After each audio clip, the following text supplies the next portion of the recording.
Hello, stream time. I got the update installed.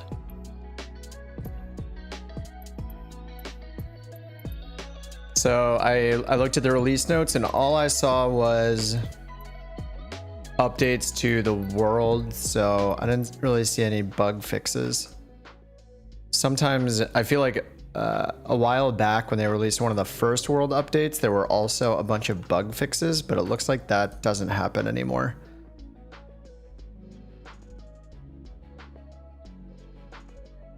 Yeah, so here in the release notes, we just have all the world update notes. Let's see. I glanced at this earlier.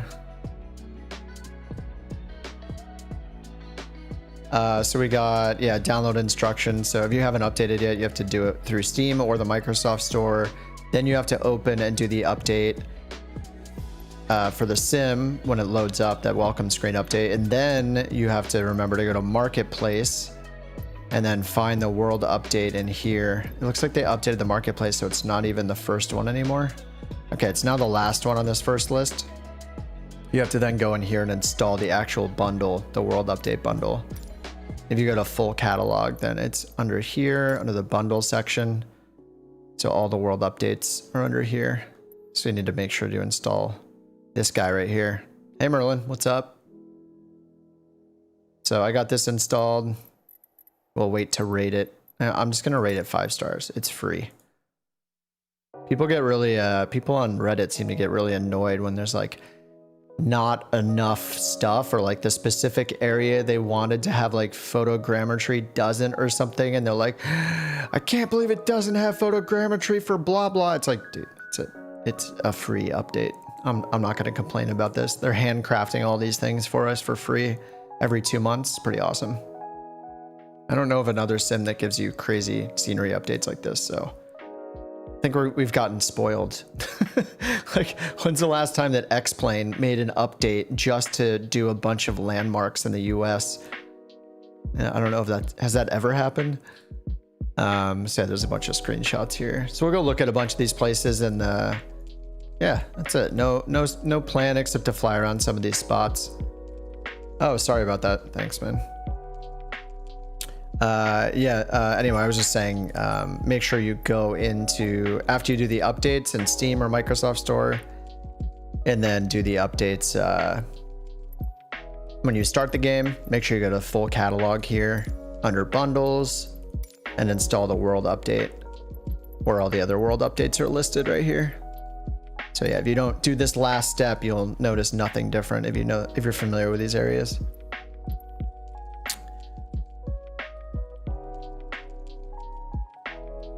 And then, yeah, so I think I looked through this stuff. It looks like there's like some localization stuff. So they added some localizations for Swedish, Norwegian, and Finnish languages, which is cool.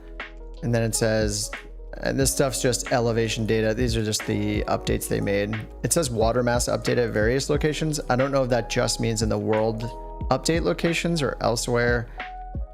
New air cycles, so we'll have new navigation data in here. It always seems to be behind Navigraph somehow. I don't know how, but if it's the same data, you would hope it's the same stuff. But anyway, whatever. They're updating it, so that's cool. And then here are all the points of interest. I don't think there were nearly this many in the last update. I could be wrong, but there's just a ton of stuff here. So we have Sweden, Norway, Denmark, Iceland, and Finland. So I'm just going to look at the world map, pick a few random spots, and fly around for a little bit. And then improved airports, 99 airports. They all start with E, so this is all part of this update, but I don't know what airport data means. Maybe it's some of the data that auto generates the airports, like runway length, taxiways, stuff like that. It's not very specific, so who knows? Yeah, and then it looks like there's also they also did this development update today. I think they did it a little bit after that one, and then they have a bunch of new things in the marketplace. I think there's at least, yeah, there's one new plane. There's the Tomahawk. This is brand new, right? P-40B Tomahawk. So we got another, like, what is this, a World War II era plane, I would guess? I don't know, the Tomahawk.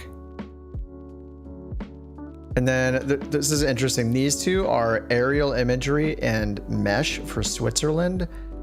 So these are like two add-ons for scenery updates, not just like, you know, outside of the world updates. So it's kind of interesting. I haven't downloaded anything like this before, where it actually modifies the mesh of the polygons or whatever it is, or aerial imagery. Like, I'm not even sure how that, I have no idea how that'll look, but that's cool that they can do that.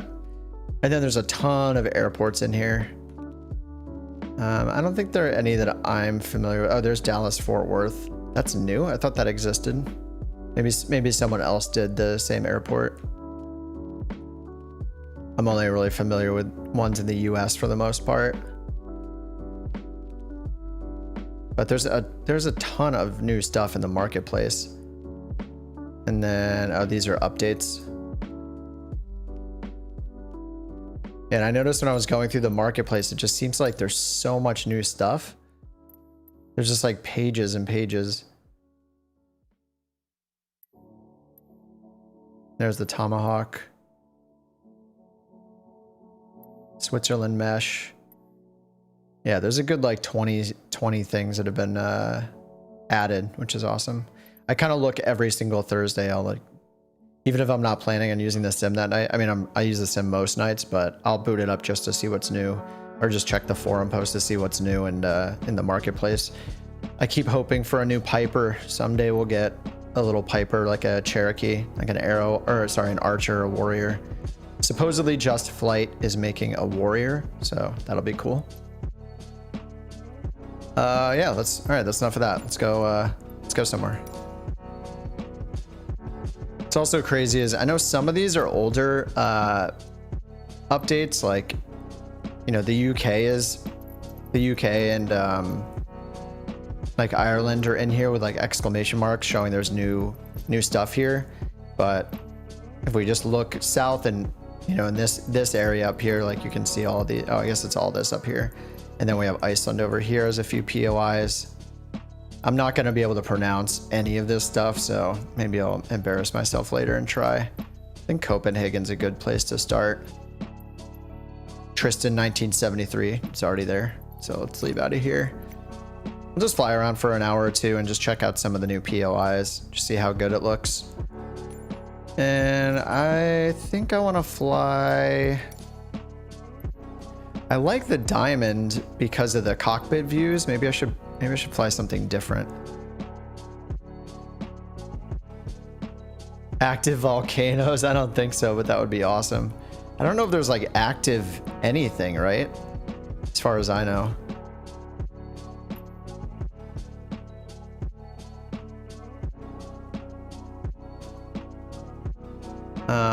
In the list, let me see what they... Yeah, it would be great if there was more active stuff on the ground besides like cars moving. And the cars just kind of look ridiculous. For Iceland, the notes they have here are, let's see, just 3 POIs. I'm not going to be able to pronounce any of these. But it looks like there's just 3 of them. The majority looks like Sweden and Norway got the most attention. Lots of bridges. Opera House, palaces. Oh, wildlife is active too. That's true. Yeah. I did see in the Xbox trailer, if you guys haven't watched that, the Xbox trailer is pretty amazing. I think I've watched it like 20 times because the music they chose is super epic. But yeah, here I can play this real quick if you guys haven't seen it.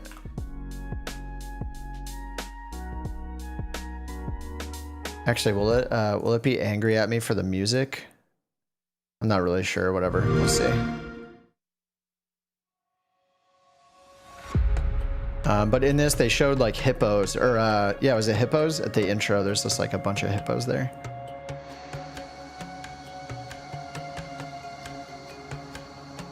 I'm sure you guys watch this. Yeah, right there. So apparently they're adding new types of wildlife. I haven't gone like looking at the wildlife until the intro. Oh yeah, there's a rhino. And some people in the comments pointed out like the wakes in behind the seaplanes. So behind like the pontoons, it'll show in a second. And there's also like dirt, yeah, right there, the wake behind it, and then right there, like how all the dirt gets kicked up by the tires now. And I saw another video where it was showing airliners landing and the tires, you know, like hitting the ground and a bunch of like smoke coming up when it lands. So that's pretty cool too. So hopefully that stuff is in the next world up, or the next sim update. But yeah, this trailer is awesome. And I'm trying to figure out like, how can I don't have an Xbox myself, and I would love to learn how to use a controller better. I know you can use an Xbox controller on the PC, but it's gonna be different. They showed some videos today in the live stream where there was some more footage, and it looked like you, when you move the camera, it has a dot in the middle of the screen that acts as some sort of cursor to like point at different objects and stuff. So I'm not sure if like you're supposed to use that to point to the avionics, so like turn dials and things like that as like a mouse pointer replacement. So that'll be interesting. I'm not sure how that's gonna work. All right, I'm just gonna start with the diamond for now. I'll do the slower one. DA40, and let's just start at the runway. And it looks like we want to go east and west. Can I maybe I should add these all to our list here.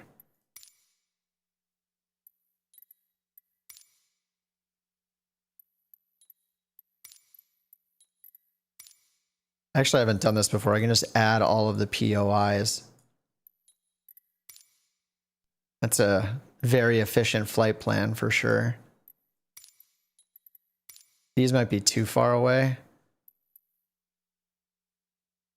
Probably want to go to another airport for those. All right, let's see what this does. This might be a bad idea. I don't know how that's gonna go.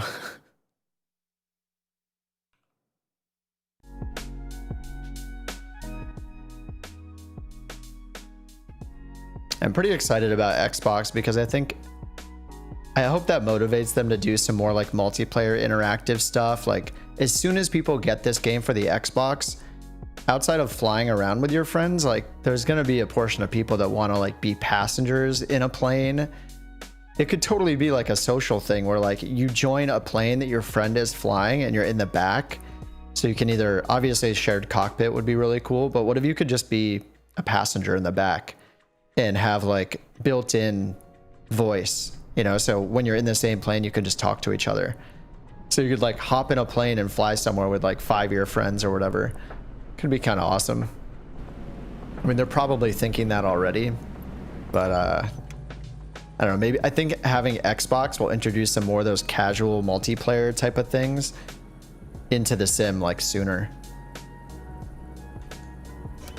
We'll see.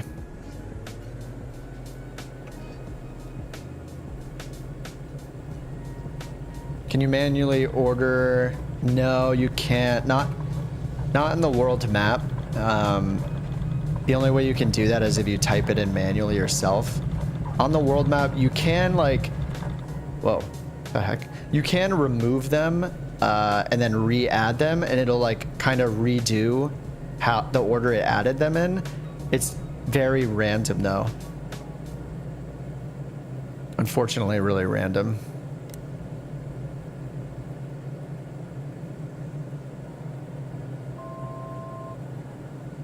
And I think I have photogrammetry turned on, so this should be okay. Oh, there's like a huge bridge right over there, actually. All right, let's go to the east, or sorry, to the west first.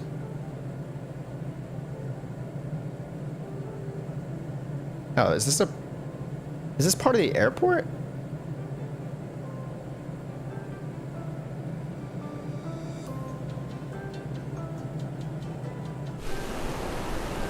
Hey Tiago, what's up? Passing by to wish you a good stream. Too late. All right, man. Cool. Thanks for stopping by. Look at this building right here. Looks like it's part of like a point of interest, but it's not listed, I don't think.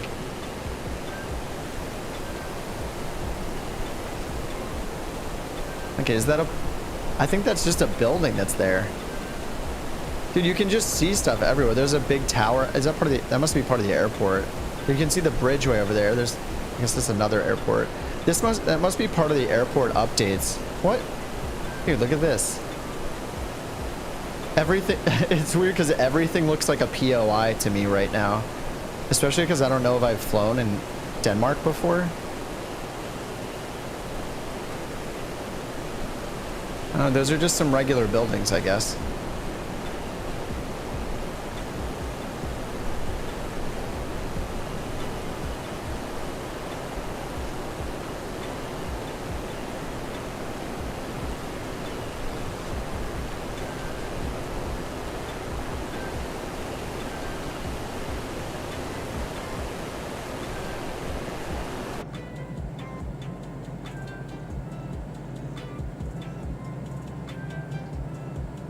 Gonna keep it low.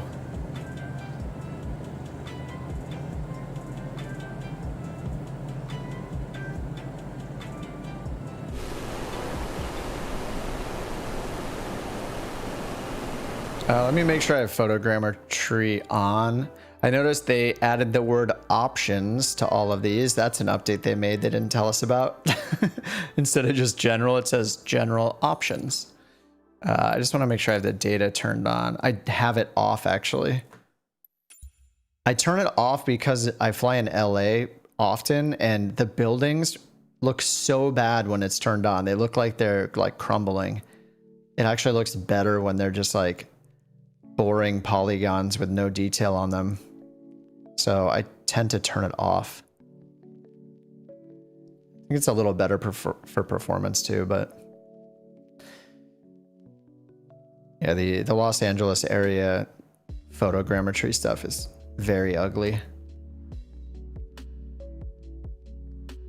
All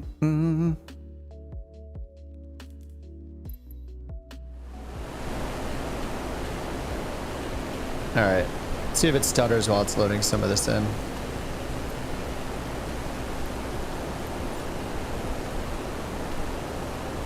Did they update? Did the VFR map always show all these points at this zoom level? I feel like they made an update to the VFR map right here because it's showing the stadium POI and it's showing all these points like this Newsmo, and it looks like they did something to the VFR map.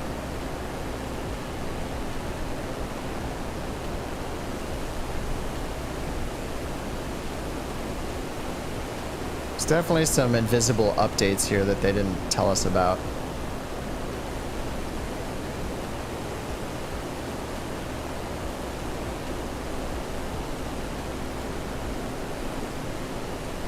Hey Samuel, what's up? Good to see you again. We're just flying around Denmark for now, so we're just I think Copenhagen, yeah, Copenhagen's right over there. Can't really miss it.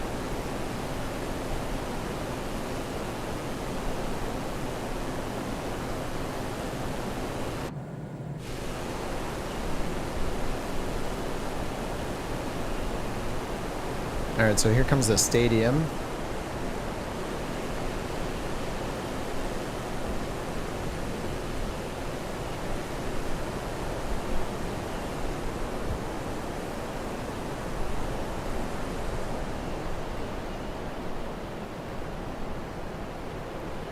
Nice. Looks like a stadium. Let's give it a 5 out of 10. 5 out of 10 maybe for the stadium. It's not super interesting, but you know, looks like a stadium, so job pretty well done. Yeah, there's all these points are kind of distracting on the world map, or on the VFR map actually. All right, what's over this way? We're heading over to this direction. The Roskilde, oh man, I'm not gonna be able to say this. Roskilde Cathedral, looks like. I wish they had more detail in the release notes, because like it's gonna bug me, because I know there's changes to the VFR map. I mean, you can see all these points. It seems to be like animating in a different way too as we're moving. So I'm just like, what other things did they add? Did they secretly redo a bunch of stuff, not tell us?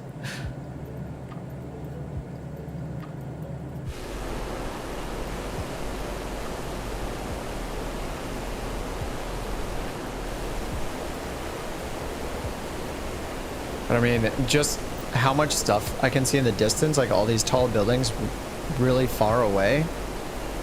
I'm sure those are all areas they paid attention to. They maybe even not necessarily these big POIs, but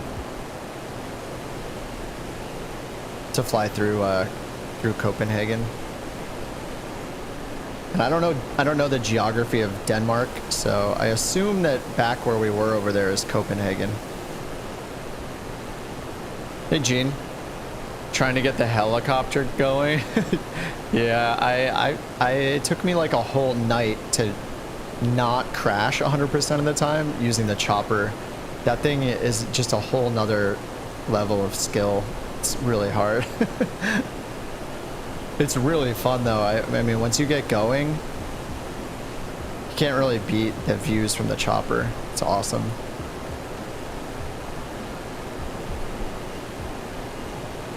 Just go low and slow and just hover. It's pretty rad.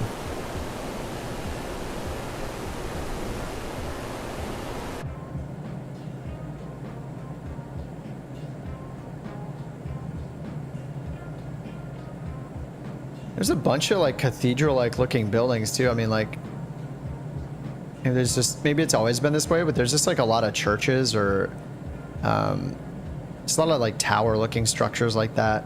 Like steeples. Yeah, like here's another one right in front. Oh, this might be the cathedral actually. No. See, there's so many of these. This isn't like it's not listed as a POI, but it's just a unique looking building just in the middle. That's cool. Looks like the main cathedral is up ahead. Oh yeah, there it is. Really can't miss it. It's like rendered in way in advance.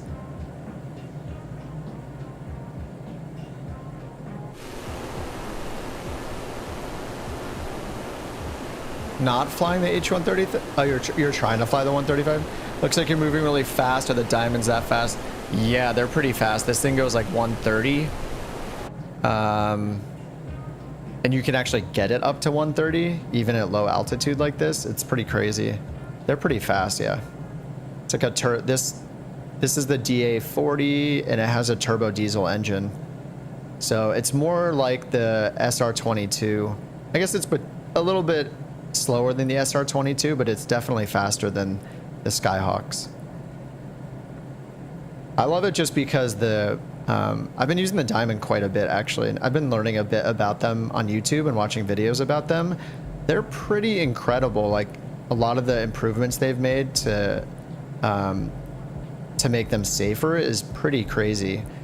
Like the fuel tanks are like in the wings are super insulated and stuff. So if there's a crash landing, there's like almost no chance that there's fire caused by the fuel in the wings.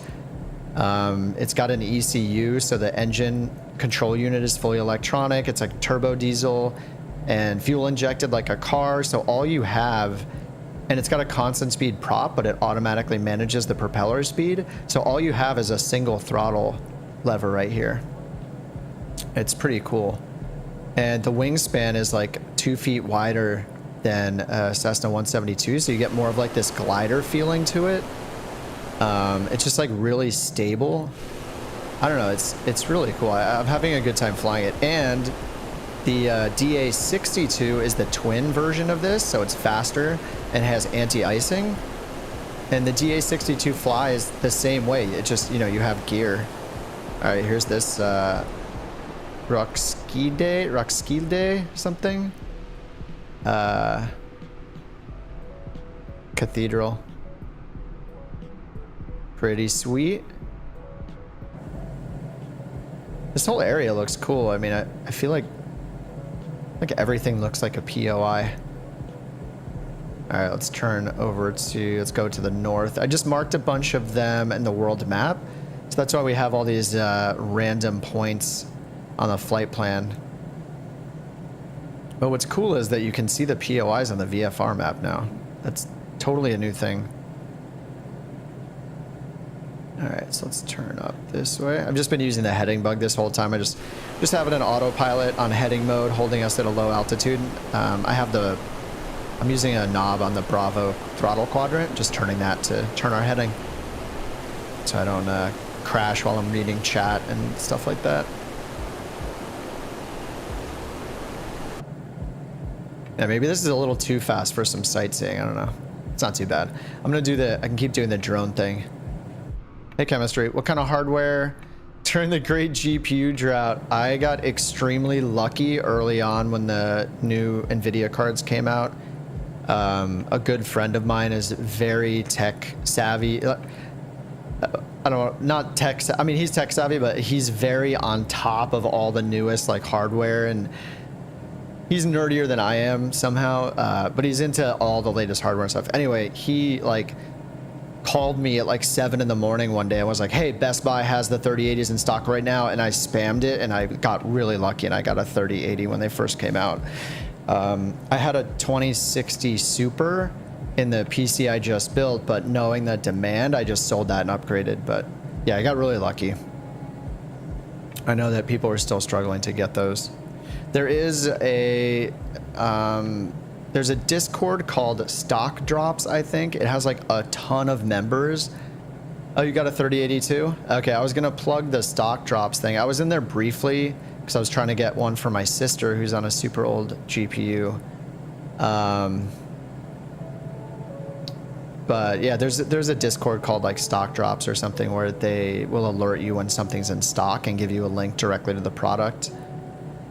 And I think they're still not, they don't get that many updates. They don't send that many alerts because things are still so out of stock.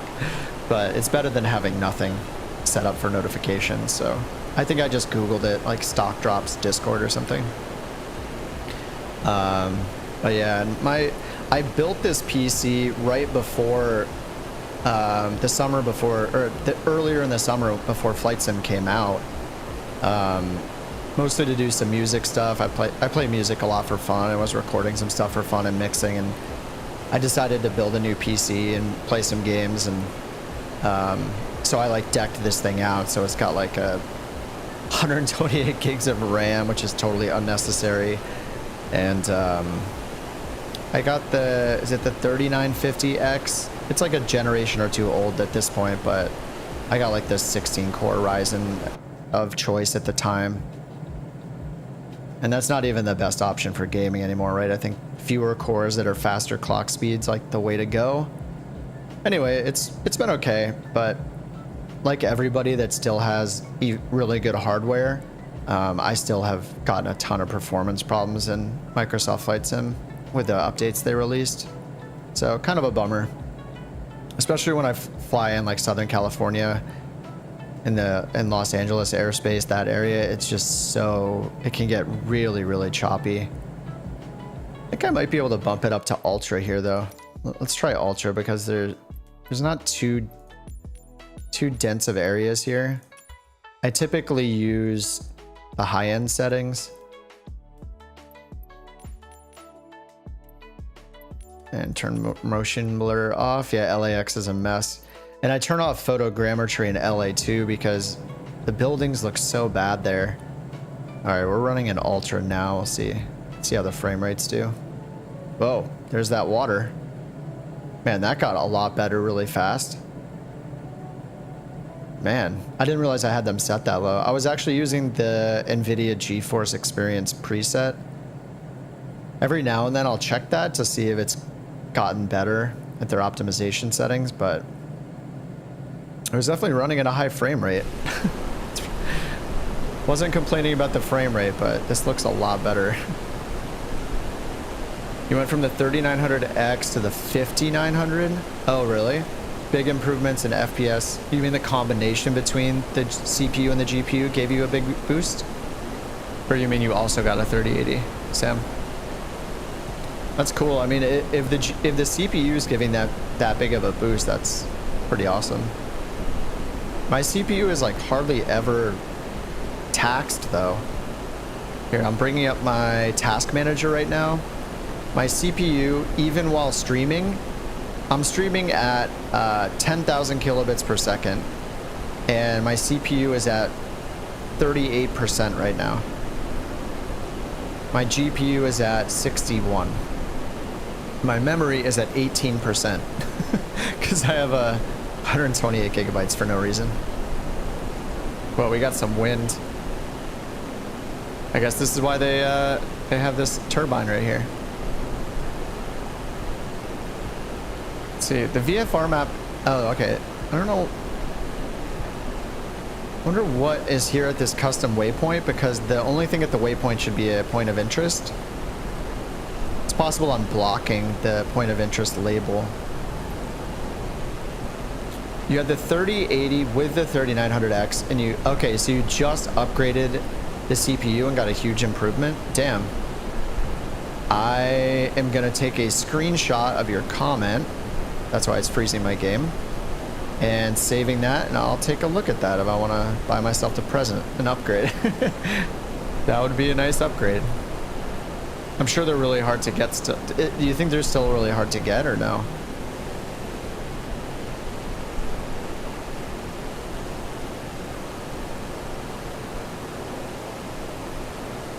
$5,900X plus 3080 Founders Edition. Yeah, I have the Founders Edition as well, but I have the 3950X is the one I have, I think, which is the 16 core from about a year ago. If they're easy to get, I'll check it out.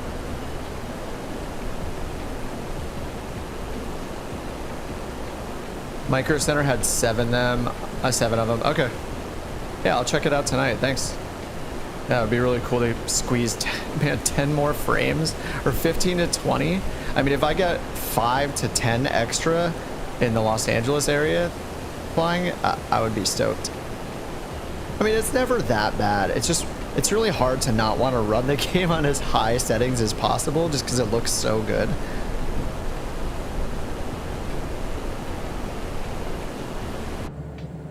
All right, supposedly we have some kind of... We have a 25 knot tailwind right now. Or actually, sorry, it's a crosswind from the left right now. The 5950, but I didn't see the point. I'll have to look at the specs for all those. I tend to get something that's more powerful than I need and isn't necessarily good for gaming.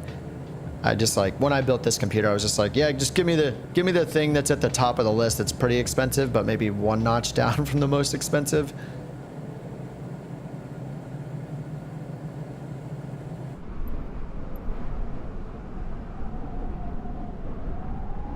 Where's our plane? There we go.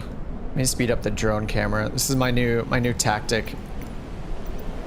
Oh yeah, I have the Shift Z stats. I forgot I installed that. It's just turn up the drone speed, and just fly that when we get close enough. Fly that to the POI to get a closer look. So for some reason, I have a custom waypoint here in front of us. I'm not sure what it is yet. The wind doesn't want us to go to it though. There's supposed to be something here in front of us. Oh, it's whatever this is. It's like some kind of cathedral here as well. Yeah, give me the works. 200 extra. Yeah, when it's at the point where you're spending like 25 to 50% more. Oh yeah, this is the POI for sure.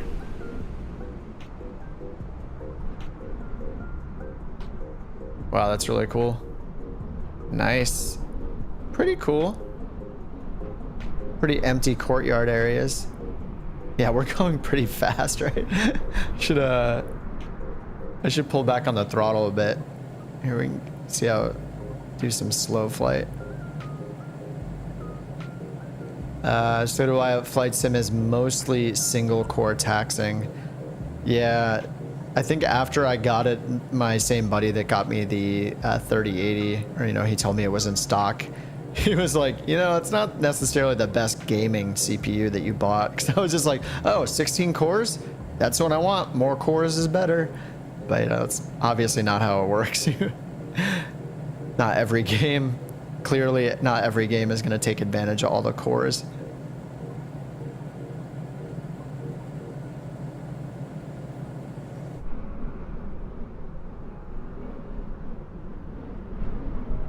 Forgot I installed the Shift Z stats. Let me try that out. There's somebody made this plugin. I guess it's something from the. Oh no, that's the Autopilot Disconnect. Oh no. All right. All right, we're safe. Yeah, if I hit Shift Z, it turns Autopilot off. But it's just these little stats on the top so I can see my FPS and latitude, longitude. Where is the FPS actually? We're going 24 knots. I thought it was supposed to show me frames per second. Oh, I guess it doesn't. That's weird. I swear there's... Oh, maybe it's an option. Oh, there we go. There's multiple ones. Okay. Frames per second, 25. Fuel 42%, and then this is really nice if you do a lot of the career mode stuff and you use sim rate acceleration. It'll show your current sim rate up there at the top. This is a nice little add-on. Unbind the Z keyboard map. I'm gonna do that right now. Thanks. It's great. Those stats are great. It's really cool they made that. I guess it was something that was available in Flight Sim X. I actually went in a while back and unbound most of my settings in my keyboard that I wasn't using, like anything that controlled the flight surface. I would turn off just out of paranoia. There we go. No more Z shortcuts. Developer mode. Yeah, I've enabled the dev mode before. It's just so obnoxious, and usually I just want to see my FPS.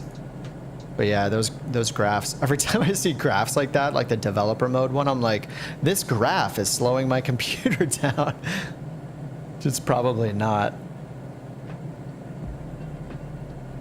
All right, we got Cronenberg Castle over here to the east. Let me move this down to the bottom corner where we're not really looking at anything.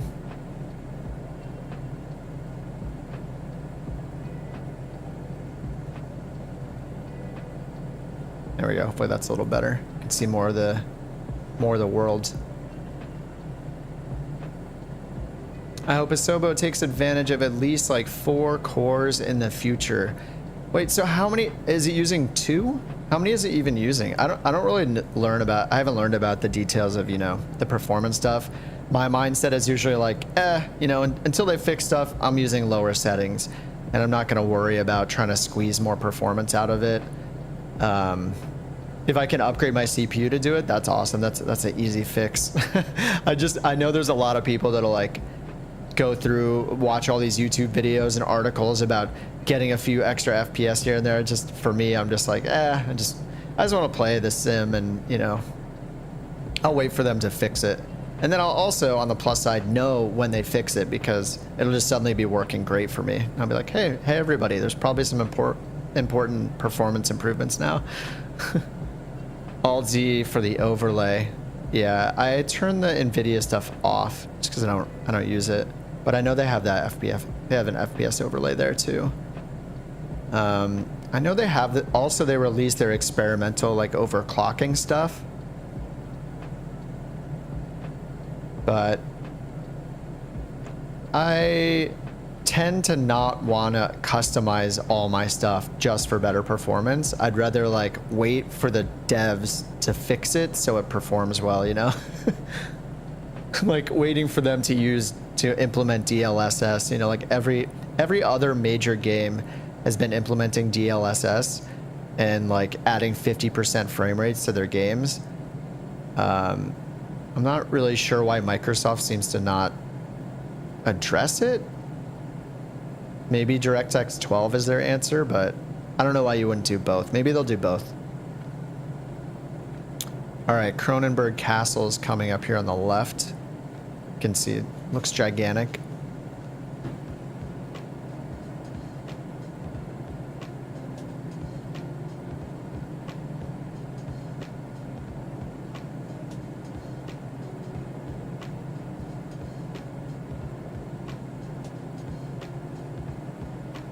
DLSS and DirectX 12. Yeah, I mean, I'll take either one. I don't know enough about DirectX 12 to know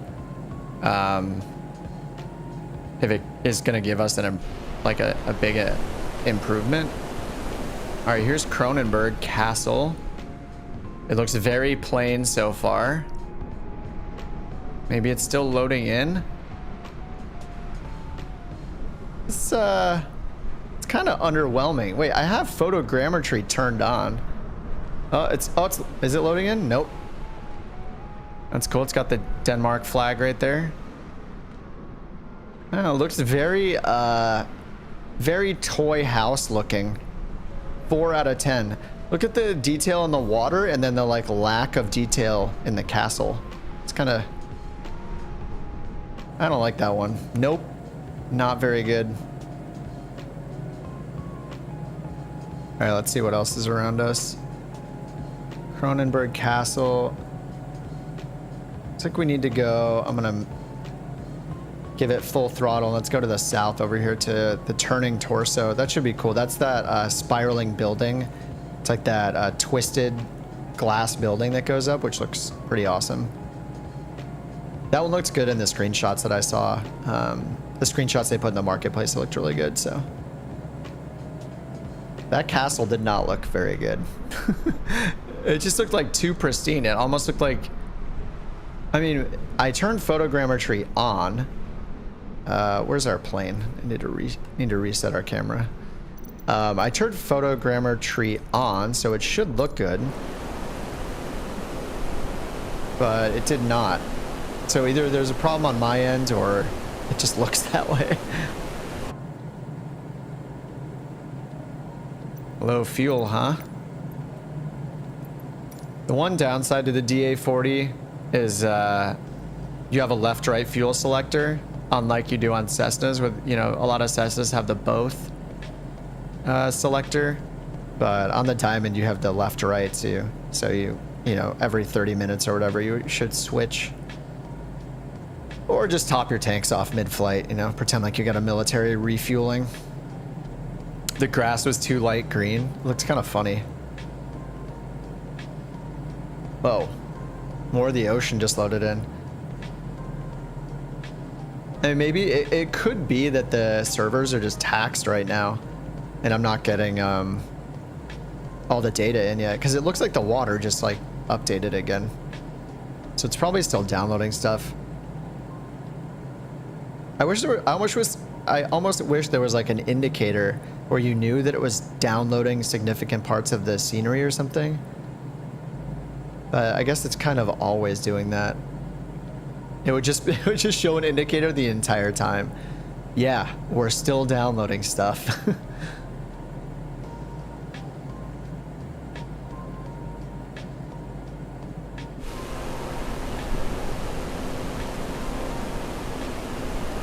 And the DA40 is such a cool plane. I feel like if I ever took a discovery flight or something, I would just want to start with a Diamond. Probably cost a lot more to train in a Diamond compared to like an older trainer, like a Cessna or a Piper or something, but I don't know, they're just so cool.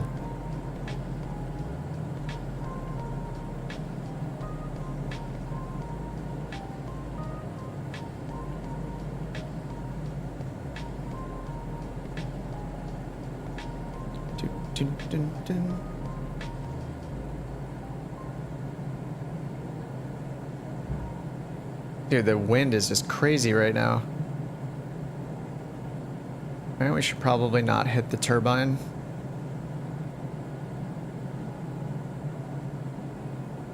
Trees look great though. What's my girlfriend training in? She flies a Piper Archer, mostly. The one she flies has 2 G5s in it for the instruments. The primary instruments are a stacked 2 G5s stacked on top of each other for her attitude and her HSI indicators. And then it has a single Garmin 430, I think. So I have the real SimGear 430 as well, and every now and then when she wants to practice, we tend to use X-Plane because it's a little more realistic with the Garmin right now. But if she's doing anything, you know, she's working on her instrument stuff now, so we're probably gonna use X-Plane a bit, just because the 430 is a little more thorough in there. But the downside is that in X-Plane you don't get all the air traffic control instructions you get in Microsoft Flight Sim. Like in Microsoft Flight Sim, the ATC will assign you an approach and they'll give you all the step down altitudes for the approach. And in X-Plane, I haven't played X-Plane nearly as much as Microsoft Flight Sim, but X-Plane doesn't seem to give you any approaches for ATC. Like you just kind of decide on your own and then do it. And you don't even, I don't know, ATC seems way less integrated and it's very robotic. It's really hard to listen to. It's like, it'll just be like Cherokee 1 2 3 make left turn 2 9 0. It's really weird. The voices in Microsoft Flight Sim are just incredible by comparison.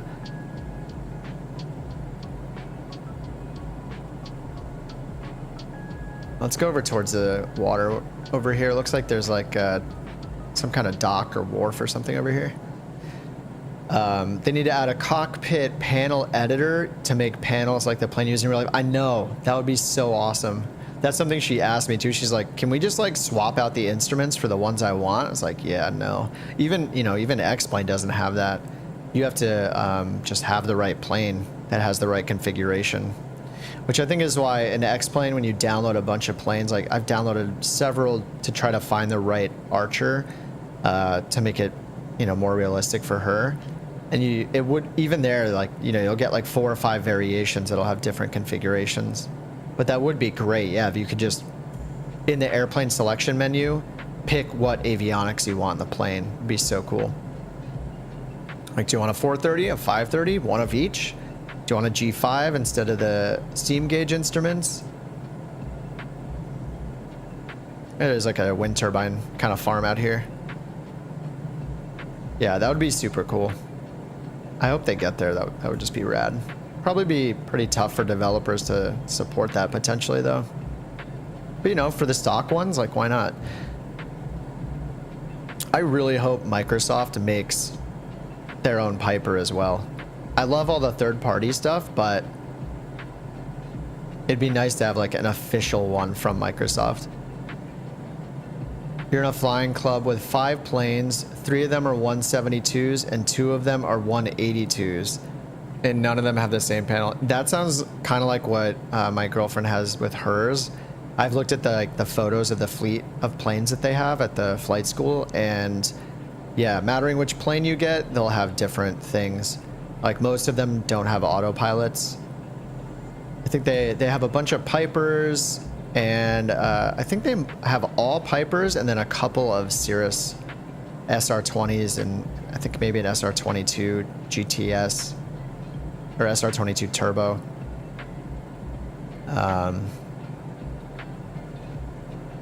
Yeah, that must be so difficult. Like, I know when she was leading up to her check ride, she was reserving the same plane, like making sure she was in the same plane every time because you want to be as familiar with it as possible. So I'm sure you're probably going through the same thing. Or you already have, do you have your PPL already, Merlin? But while she was earning hers, she would do that where she just wants to make sure that she is getting familiar with the plane she'll be doing her check ride in. And for instrument stuff, I mean, I think only one of the Cherokees they have has an autopilot, so it's even more important. Like, she gets that one if she's doing a lot of procedure stuff, and you know, obviously she needs the autopilot to learn the autopilot. So there's some limitations there. If you want to learn it, you do. She just hand flies everything though, which is insane to me. She'll show me like her flight path in ForeFlight afterwards, and most of the time the lines are just like very, very straight, and it looks like she's using autopilot. And then I'll do a flight and connect ForeFlight to Microsoft Flight Sim and just be all over the place. It's pretty embarrassing. But trimming it out, I think, is a lot harder in Microsoft Flight Sim. Like, it seems pretty difficult to trim the plane out so it's like really stable. These days, the first thing you do when you buy a new used plane is to upgrade the panel. The sim should allow you to do the same. Oh, and you have your PPL. I mean, I like that. I like that at least they have a couple variations. Like, they do have the 2 different Skyhawks if you have the deluxe version. So you have like the steam gauge version, and you have the, you know, G1000 version. And then with this Diamond, actually, this is the DA40 NG, and this one has the glass cockpit and an autopilot. But then they have one that's called the DA40 TDI, and that one has, I think, a 430 and does not have an autopilot in it. So you kind of get the equivalent, like a steam gauge version of it. But that one doesn't have an autopilot, so you're just kind of SOL if you want steam gauge Diamond with an autopilot. All right, let me get back towards the south here. Sorry, I kind of took a little detour there. I don't know, I'm just really interested in the Diamonds. They seem really cool to me. They are pretty fast though, like this one is pretty fast. Like, look, the yellow speed tape goes over 160. Pretty sure I'm supposed to have the throttle at 90 for like normal operating throttle. That is a maximum. Hard to find a plane with a 750. Oh yeah, there aren't any 750s in Microsoft Flight Sim, right? And I'm sure they're in X-Plane and Prepared, but I don't think I own a plane in the sim that has a 750 in it. I know one of the guys who hangs out in the Discord and in the chat pretty often is waiting for Real Sim Gear to release a G3000 touchscreen. They said they're working on. And I know like the TBM is extremely popular in Microsoft Flight Sim, so for everybody that's using the G3000 and that, you could buy the Real Sim Gear touchscreen when they come out with it. I don't know when it'll be, but apparently they're working on it. And so you'll just have this little, like, you know, 5-inch touchscreen or whatever, so you can interact with, you know, the entire PFD and MFD and radios all from one touchscreen. Like, that's going to be awesome. I'm sure the 750 feels a similar way. They have a GTN 750 as well for X-Plane and stuff, but you know, for Flight Sim, that G3000 touchscreen would be incredible. You could buy just that and do so much in the TBM. Like, I have these sitting in front of me right now, and I don't even really use them that much. The Real Sim Gear, I have this whole panel right here sitting in front of me on the desk, but I use it every now and then when I'm not streaming or recording videos, but you know, for the videos, I like doing everything by clicking just because everybody can do that.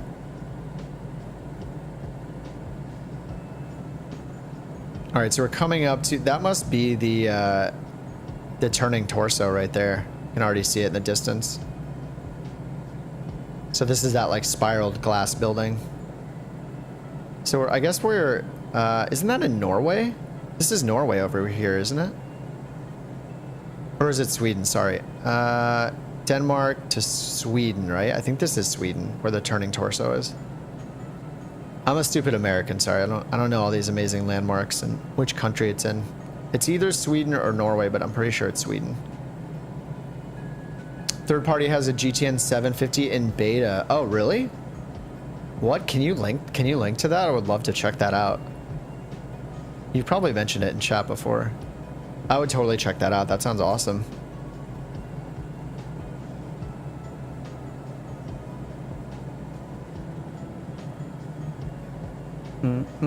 Still at 25 FPS. This Alt or Shift Z stats thing is awesome. This is on the flightsim.to website. If you guys don't have it, I think it just came out like 2 or 3 days ago. I just noticed the Reddit post about it, but actually, what else does it give us? Oh, it's a combo. Okay, so you have like 3 settings, I think. Oh no, it's just the 2 settings. Okay. Oh no, yeah, it's 3. Sorry. So the first one is like your flight info, wind, your latitude, longitude, altitude, and stuff like that. The second one is FPS, your G's, G-forces, and your fuel and your sim rate. And then if you hit a third time, it gives you all that stuff. Apparently, Star 68 Whiskey is the guy that made it. That's nice though. Instead of having that crazy dev mode graph on the right side, you just get your FPS over here. And then, oh yeah, I should try the sim rate. Oh yeah, there we go. So the sim rate works. Sim rate 2, 4, 8. Sorry, I should have been using this the whole time. Speed this up. That's so nice that it just says that. until Asobo get around to adding a little tooltip that tells you what your sim rate is when you change it. That's pretty nice.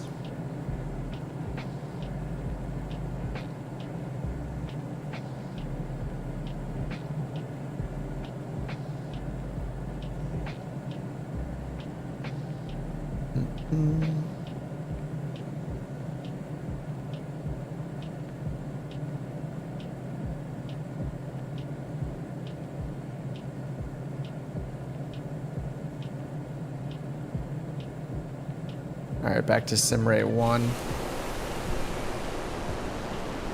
I saw they did show a picture of this building in the screenshot, so I know this one looks good already. I'll tentatively give it an 8 out of 10. That castle back there was the worst we've seen so far.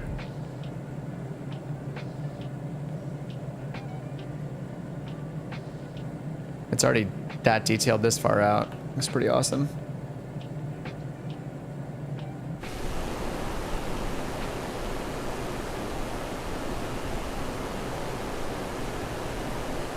I really love that they added the POIs to the VFR map. It's making my job a lot easier right now. I mean, I can see it, of course, but what's nice is you can just zoom out a little and scroll the VFR map and look for the next POI to go to.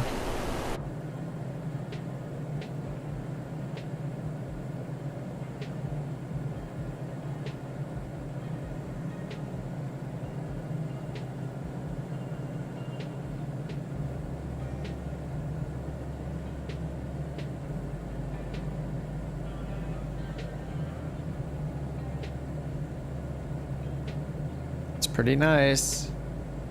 It looks a little plain though, right? Doesn't it? Like, I mean, maybe that's just how it looks. It's not like very shiny or anything. I guess that's just how it looks. It's cool.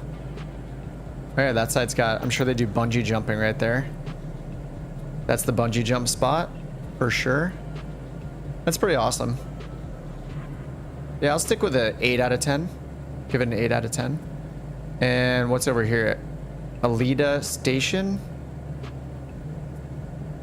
So I guess probably like a iconic train station or something over here.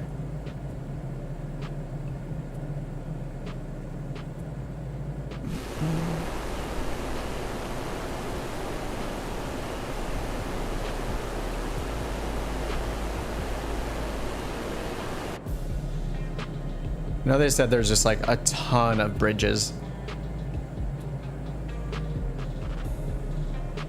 I think there's like at least 10 of them in the update.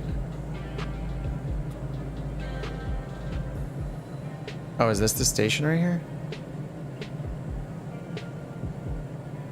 If this is a sports arena. Is this Alida Station? I thought it was gonna be like a transit station. No, yeah, I guess it's that. Then I want to go over here and look at there is a giant bridge over here. Should check that before we go somewhere else. Yeah, I guess Alita Station is a stadium.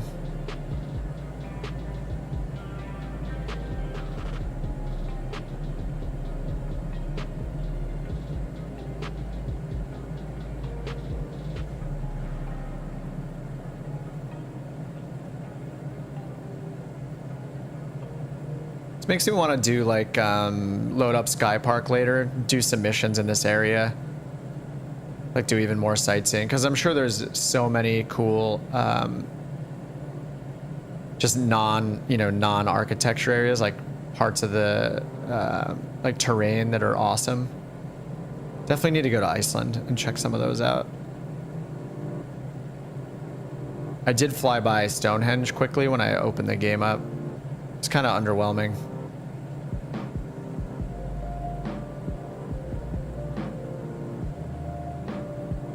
All right, there's somebody else flying over there. Somebody's flying over that bridge right now.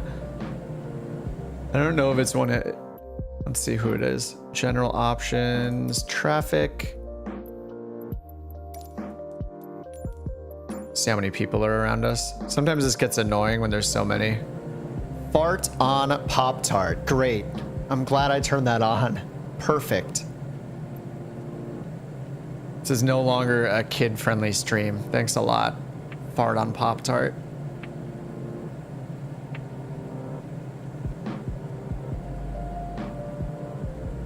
Are all the cars moving at the exact same speed? They are, aren't they? Oh no, they're different. All right.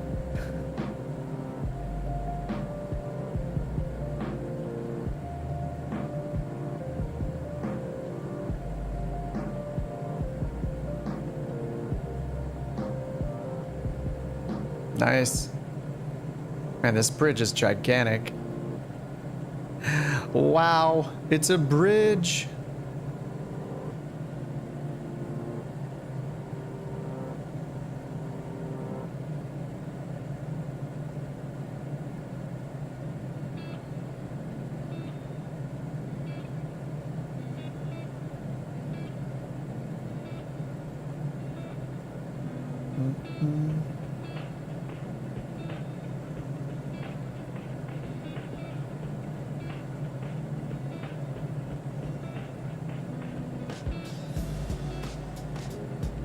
All right, let's see. Across the way we have... Oh, there's another stadium over here. The Brindbee Stadium. We already went to the cathedral over there. I think we'll probably need to relocate after this. I want to go to Iceland next. Your wife would freak out if she was on that bridge. I don't think I've ever been on a bridge that long before. Oh, that car's... taking a detour. I guess at a certain point all the cars go underneath.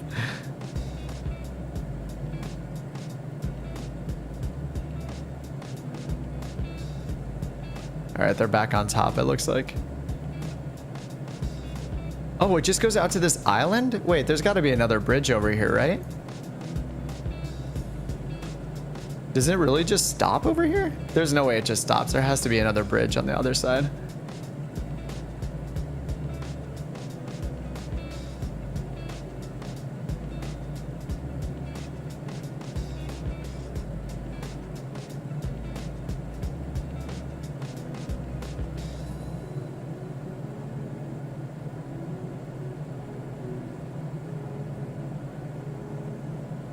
Have you guys tried out the Your Controls mod yet?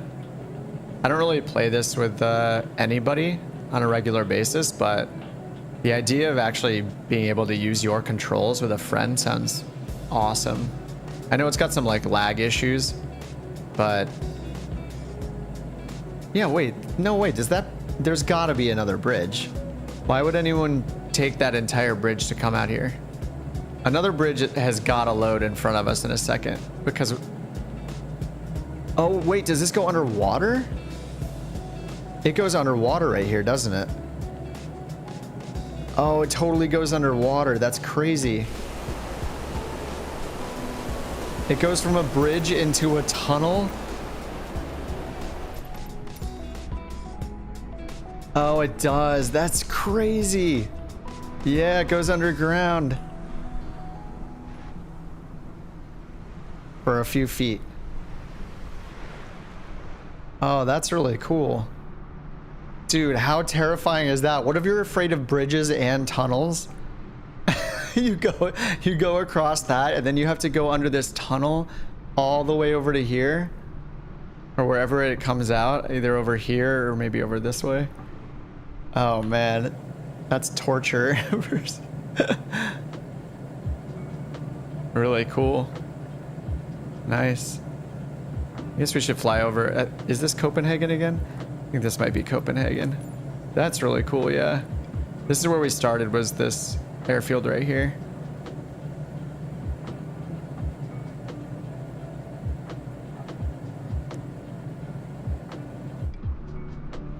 What is this guy right here?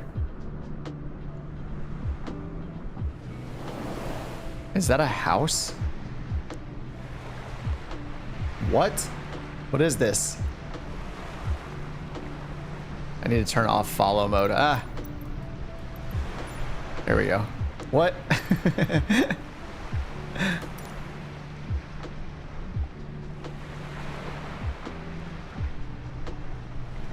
I mean, I'm guessing this isn't a bug. Fly a cub through the tunnel. Hey, Devil. Hey, Lance. So where did the tunnel... Oh, it's right here. Yeah, so it just comes straight through here. That's so cool. I mean... Wait. Wait, is that it? That looks like a tunnel exit right here. Oh, okay, it's like right here, and then there's houses kind of on top of it. I see. It's kind of funny looking. All right, let's go back wherever we're flying right now. Thank you, Autopilot. Did they fix the panel lights staying on? Oh, which plane? Is that a TBM problem?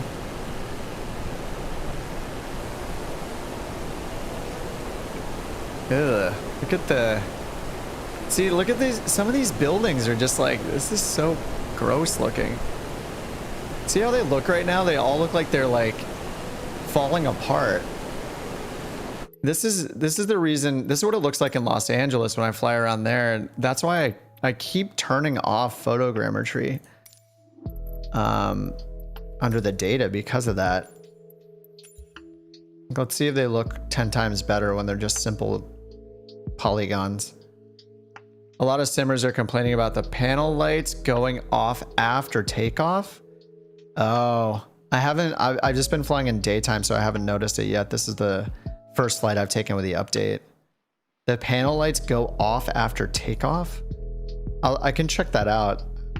This is the only flight I've done so far, just daytime in Denmark. Yeah, I can take a look. That sounds like a pain. All right, so this is taking a while because it's deleting all the photogrammetry data that it's downloaded. Yeah, I don't like when they don't give us full release notes because, I mean, maybe they'll post them later, but it seems like sometimes they'll do world updates. They'll make non-world update changes as well, like bug fixes and stuff, but not necessarily tell us what they are. And I've already noticed that the Vfr map is different. They made some updates to the Vfr map in a good way, I think. Like the POIs are shown. And it looks like more waypoints are shown. Okay, so here's photogrammetry off. Right? Like at least the buildings look more like Lego bricks, but at least the sides of the buildings don't look like they're falling apart. So this is why I've been turning photogrammetry off, is there's so many buildings that just look like they're falling, like literally crumbling. So yeah, I've been turning it off quite a bit lately.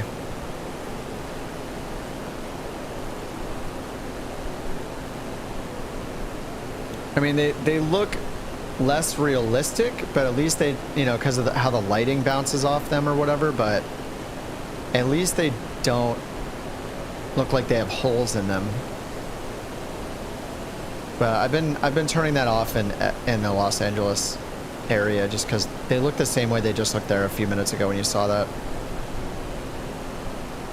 All right, let's go near this Brindbee Stadium over here, and then let's go to Iceland after this.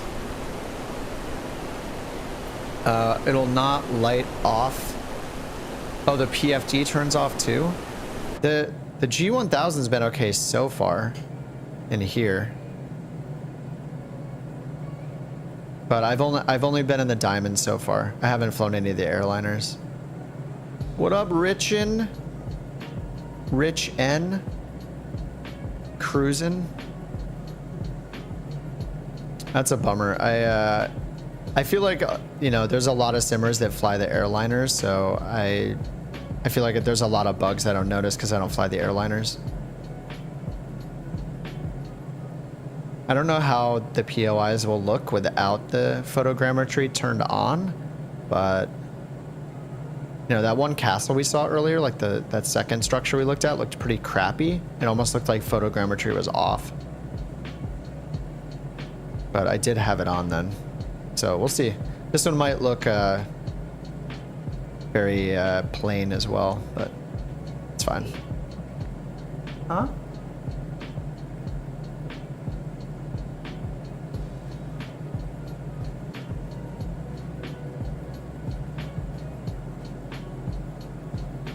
All right, so we're going Brindbee Stadium. I guess there's a lot of stadiums too. There's a lot of bridges and a lot of stadiums.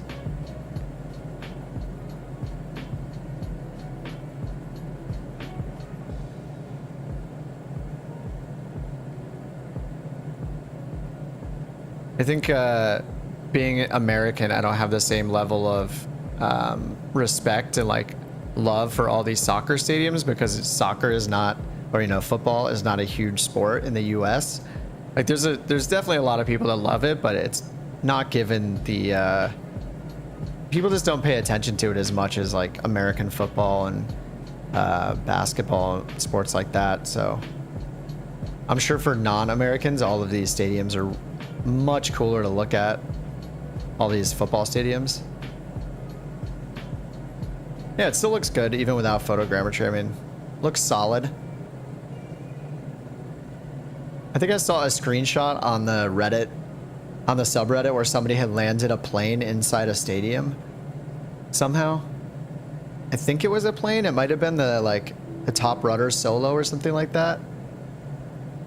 All right, let's go check out Iceland now. That's pretty cool. So we saw Denmark and a little bit of Sweden. I know Sweden has a lot more landmarks as well.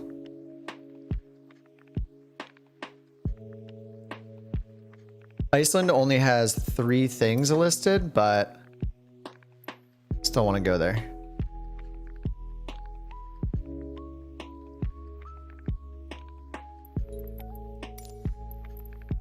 Oh, there's an airport right here. So they're right next to Reykjavik, the airport, and then the next one's way up here. I'm not sure what that is.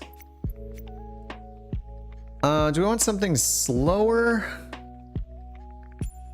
I guess I could take something a little bit slower. Maybe not as slow. The problem is I want to get up to this, but yeah, we're not gonna go 43 minutes though. So let's just go to Reykjavik. And something slow. Maybe we take the top rudder. I wonder if how it'll perform. I don't know what the weather. It says cloudy, but we'll see. The top rudder is just really fun. Let's see how it does in the weather. Oh, oops, it's nighttime too. I'm gonna have to fix the time of day once we load in.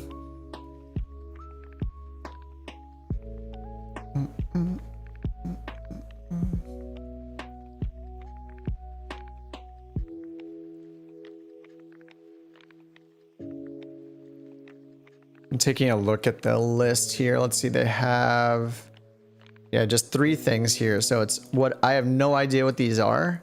Oh wait, this one,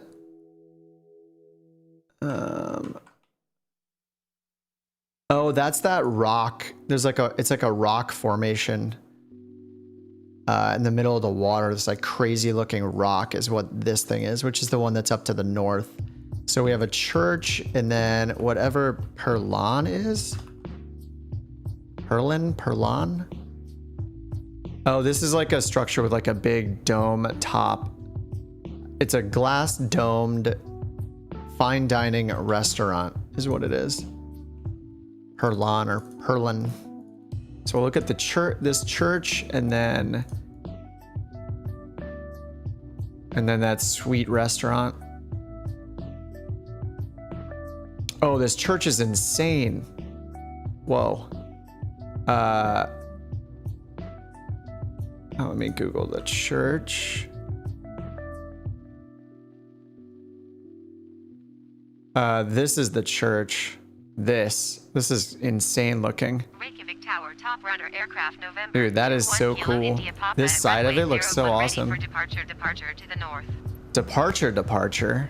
What? Did you hear that? Aircraft November 21 kilo India Papa altimeter 29er decimal 79er wind calm departure to the north approved. Ready for departure to the north. I see. Uh-oh. Alright, we're gonna have to go with a preset here, sorry. I like to use live weather most of the time, but we actually want to take a look at this thing.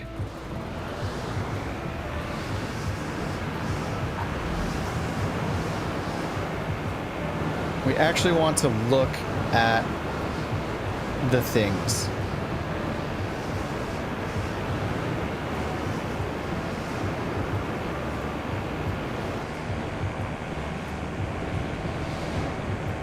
All right, so I think it's to the south. I'm not getting the points of interest shown here now. Oh, well, there it is right there. It's right in front of us.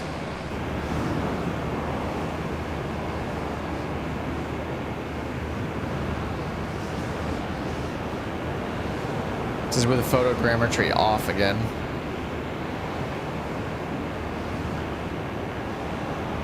All right, so this is the restaurant.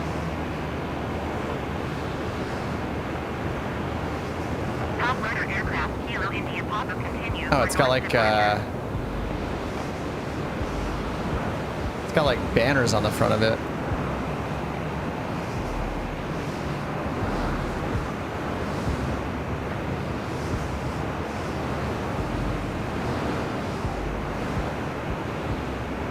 The wind is still crazy though. I turned the rain off, but the wind is still here. It's pretty nice. Pretty nice. Oh, this is not, whoops. This is not a POI right here, but it looks like one. Top runner aircraft, Kilo India Papa, did you copy? Negative. And there was, okay, there's some kind of cathedral over here, but I don't think that's the one we're looking for. So what's weird, it's kind of weird. I saw the points of interest in Denmark and Sweden on the VFR map right here. But here in Iceland, I don't get them on the map.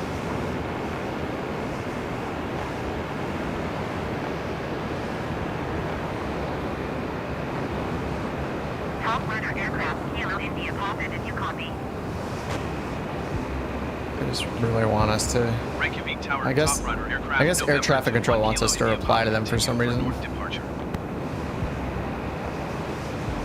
I mean, this looks so good without photogrammetry. It's just so hit or miss. That's the problem. I don't think this is that church either that's listed in the POIs. There's so many buildings that look like POIs. I mean, you know, they're all places of interest or points of interest, but you know, not necessarily the ones that they just did work on. Yeah, I don't think this right here is listed as a POI, but that building is awesome. That swimming pool. I don't know if that's a swimming pool. It looks like it probably is.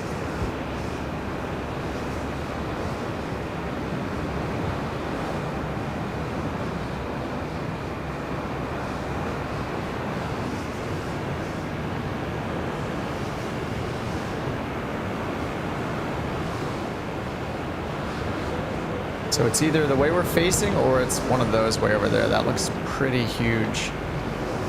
I'll go check this spot out first. This top rudder solo is like a good alternative to the helicopter, I feel like. With this thing, you can just get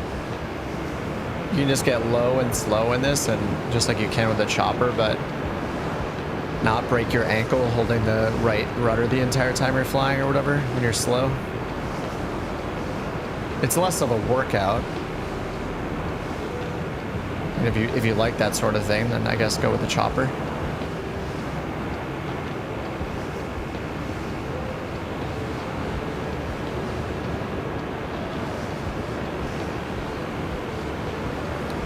This might be it. Oh, nope. That's not it. That's not it either. I think I guessed wrong. I think it's back the other direction. But there is like a fork sticking up in the air right over here that also looks kind of interesting. Whatever this is.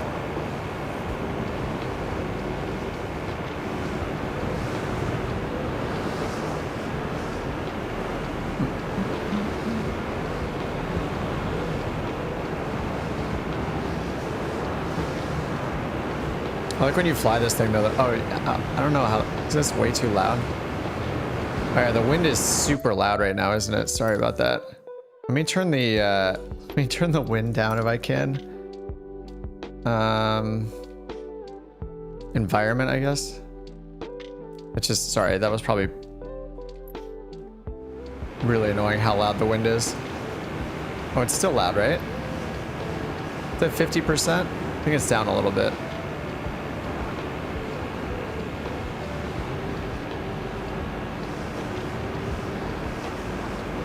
All right, we'll check out this building in the distance and then go back towards the airport.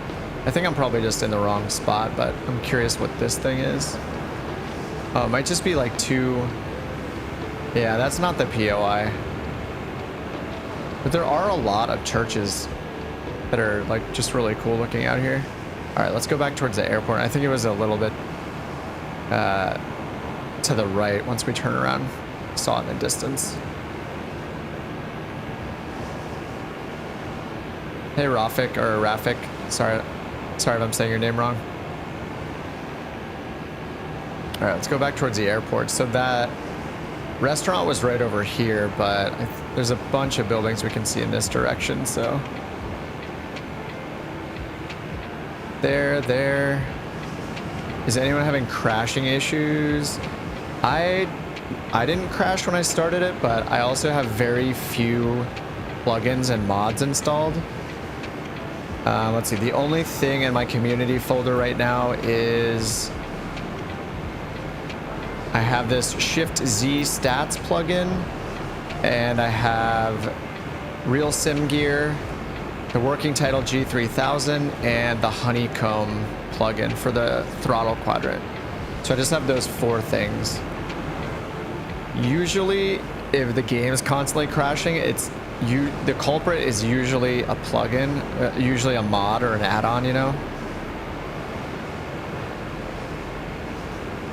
So you could go through the potentially painstaking trial and error of like deleting one mod at a time to figure out which one it is.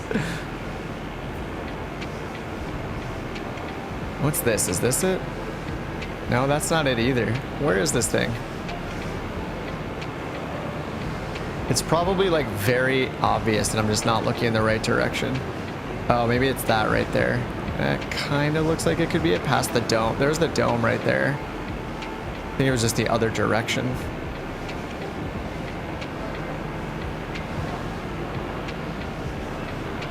Someone else in the chat mentioned that people are having problems with the avionics screens turning off, like all the panel lights and the avionics screens turning off, but I haven't seen that just yet.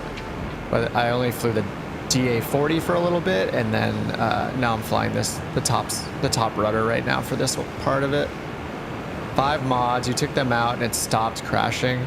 Yeah, I use the last sim update, I had that happen to me with the Real Sim Gear plugin, because I have some of the Real Sim Gear hardware. And I did exactly that. I did it one by one and figured out it was the Real Sim Gear plugin. But yeah, it can be if you only have 5, You know, it'll only take you an hour instead of, you know, 5 plugins. You know, it only takes about 10 or 15 minutes to start the sim, so it'll only take you an hour or so. No big deal. You could also check the sites for those and see, like, some of the dev teams that are really fast will update like the same day. So you could go and check if there's an update to your mods first before you do the trial and error thing. When I first got Flight Sim 2020, it would crash to desktop. I found the graphics card was overheating. When I first, oh, on a laptop? Damn. Cleaned your cooling fan. I haven't had a gaming laptop forever, but I definitely didn't have enough airflow in my current PC when I built it. I just had to buy like extra fans to make sure I had enough. I mean, I didn't have a crashing problem, but my video card, I think I was running a 2060 Super last year before the 3080 came out. But it was like getting really, really hot. So I had to add a bunch of fans. I think I have 5. I have a radiator, 2 fans in the front, and 1 fan in the back now. I got some decent quality ones, and they're pretty quiet, but yeah, I was a little worried. Especially when I got the 3080, it was just like it was running very hot without those extra fans. All right, where is this cathedral? There's the dome right there. The cathedral's got to be somewhere.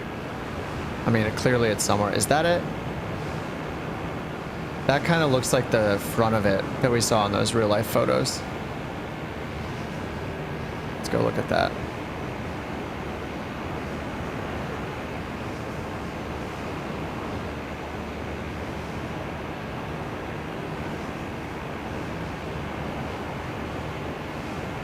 I just saw that it's a 72 degrees Celsius right here. I was like, holy, it's hot in Iceland. It's obviously like the exhaust temperature or something.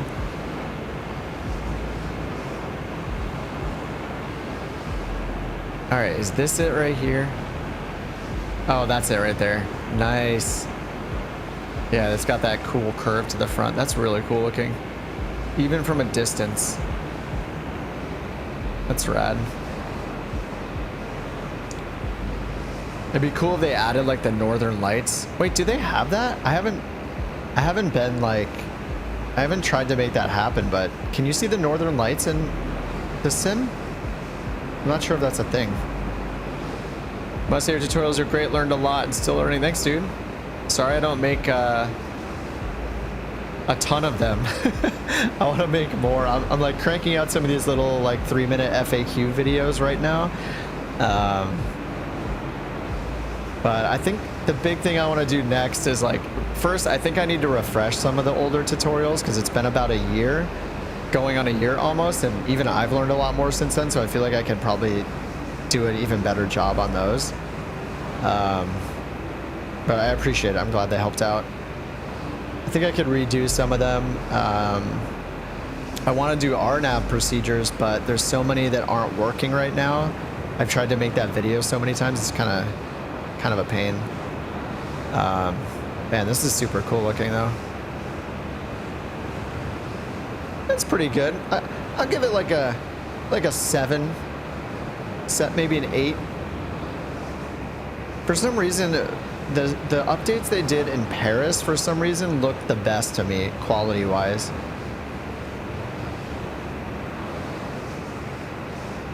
The way you take your time with them. Yeah, I definitely don't try. Maybe that's a bad thing that I don't make.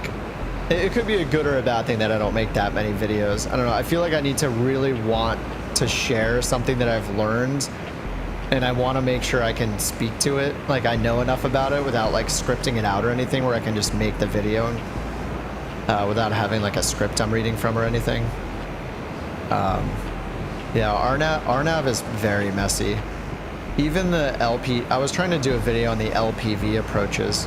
Those are essentially the WAS version of the ILS approaches. So LPVs give you vertical and horizontal guidance, and they just weren't, most of them were not working. like they weren't getting the vertical guidance until like a mile from the airport instead of like 6 miles out. So it was a pain in the butt. And after trying like 3 or 4 approaches, I was like, ugh, guess I'm not doing this video yet.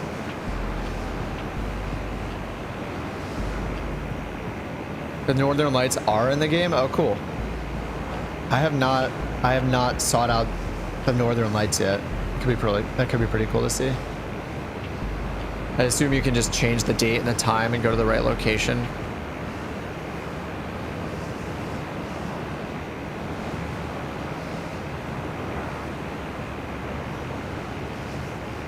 I'm kind of curious if I turn photogrammetry back on what this area looks like, because it did not look good. I keep doing this like A/B test between photogrammetry off and on. Some areas look way better and some areas look way worse when you turn it on compared to having it off. Let's see what change it makes here.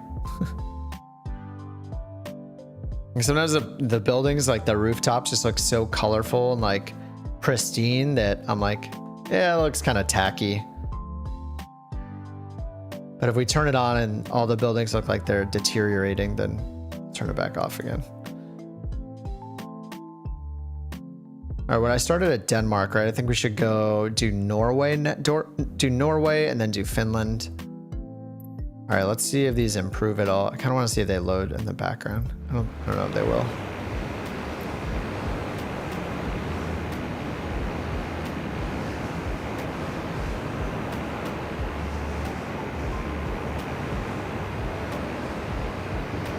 I'm not sure if they've updated at all. And I think they pretty much look the same with it on and off.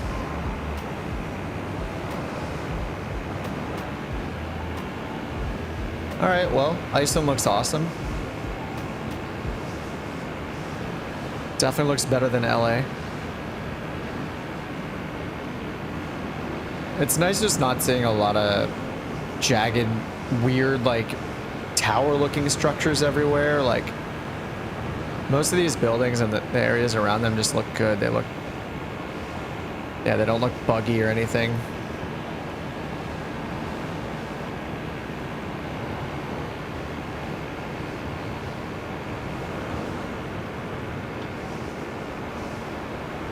The tree add-on helps too.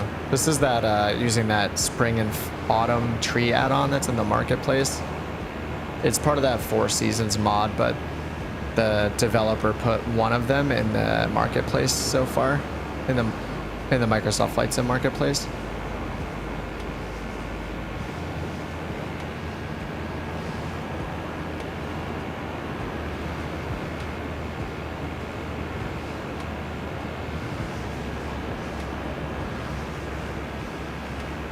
Yeah, it looks good. All right, well, we only saw 2 POIs here. Then it was the dome. I mean, there are only 2 listed in this area. And the next one is at that rock, near that giant rock to the north. I don't think I'm gonna reload just to go look at the rock. Let's go do Finland now, or Norway. I guess we saw a little bit of Sweden, but I mean, there are dozens of landmarks in those 2 spots, or all 3 of those areas compared to Iceland. Iceland only has a few things.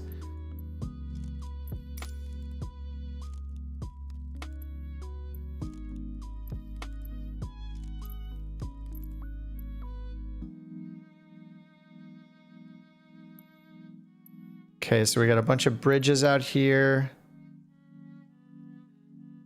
Viking Stadion, which I guess is stadium. Oh, there are a ton right here. Opera House, Royal Palace in Oslo. All right, yeah, let's go to these. Departure. Arrival. 13 minutes in this. Let's take... What do we want to take this time? I mean, I'll end up in 3rd person mode anyway, so it doesn't really matter too much. I have the long easy, but I never fly that thing, but that thing is pretty insane how fast it goes.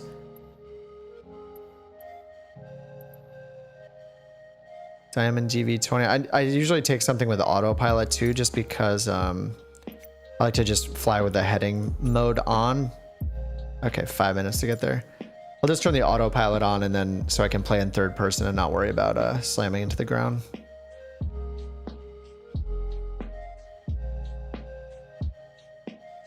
Let's skip this song. Meh.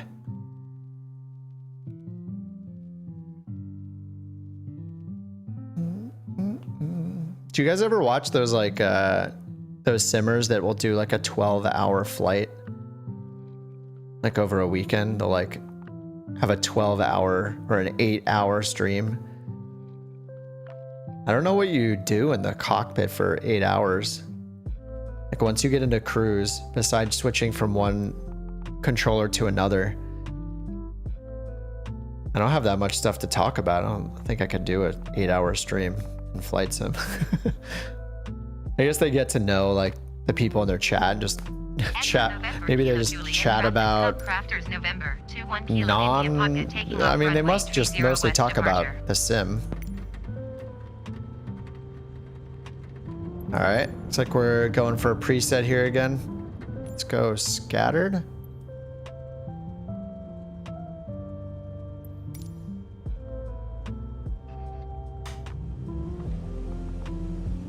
All right, here we go with my lack of tail dragger skills.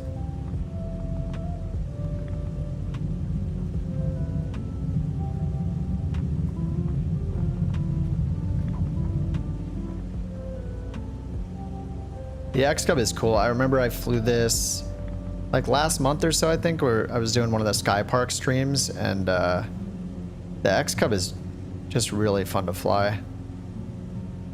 I like how it's like a tail dragger with all these like super modern avionics. Like it's got the G3X in it. It's really cool.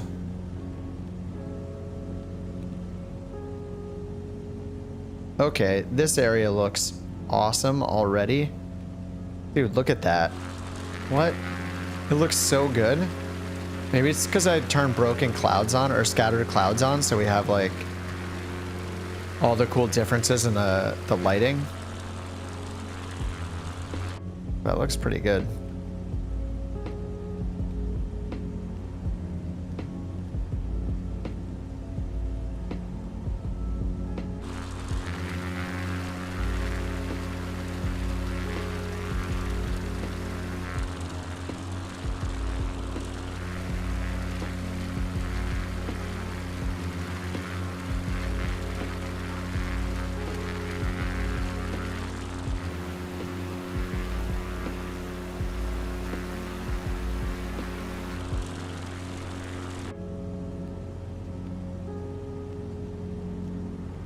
Alright, so we're heading over here to Oslo, and it looks like there's like 5 different points of interest here. The whole city will probably look like a point of interest to me.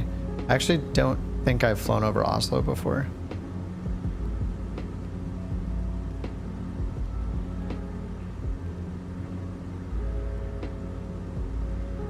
I swear the tree add-on is like the best thing. That Microsoft should just pay that guy out and just buy it and integrate that into the game. Like they just look so good. It looks so much better than the default trees. It's pretty impressive.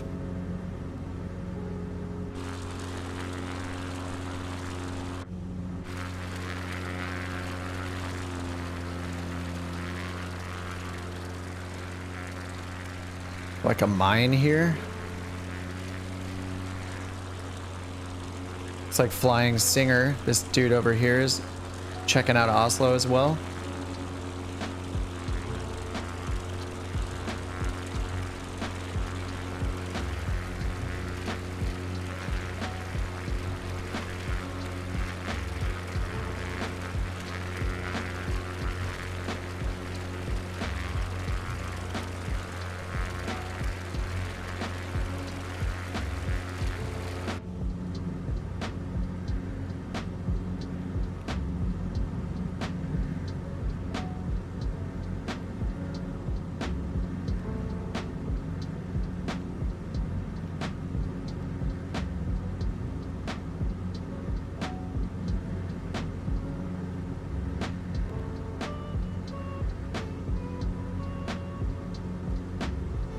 Yeah, I think you need like 2 things to make the game look 10 times better.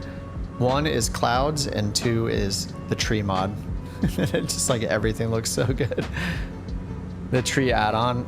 So the best way to get it is to go to, I think it's on simmarket.com, and it's called 4 Seasons. The number 4 seasons. And that'll give you all 4 of the seasons. Oh, maybe the price is the same. I think you get more if you pay for the mod using a third-party site. So I paid like 20 bucks. I think it's about 20 bucks, and you get the trees for all 4 seasons, and then you decide which one you install. So you just take the folder of the season that you want and drop it into your community folder. But then there's also like a 3D trees add-on as well that you can put that folder in as well to upgrade the trees. So that's 20 bucks, but the downside is whenever you buy a third-party mod, like not in the sim marketplace, you have to maintain it yourself. Like every time there's an update, you have to download it again and reinstall it. So because of that, I actually paid again. I paid the $10 for the 2 seasons. So I think it's spring and fall are the 2 seasons that are a Microsoft Flight Sim marketplace product. So it's 10 bucks for just the 2 seasons. I don't know if that has the third-party, the 3D tree add-on as well. And the developer keeps updating it with all these other add-ons. Like he'll just make another add-on for a specific area of the world with like wildflowers or, you definitely get more out of it buying it on the third-party marketplace instead of in Microsoft Flight Sim. But because I really like that it'll auto update, or it doesn't auto update, but it's easier to update mods when you have them in the Flight Sim marketplace.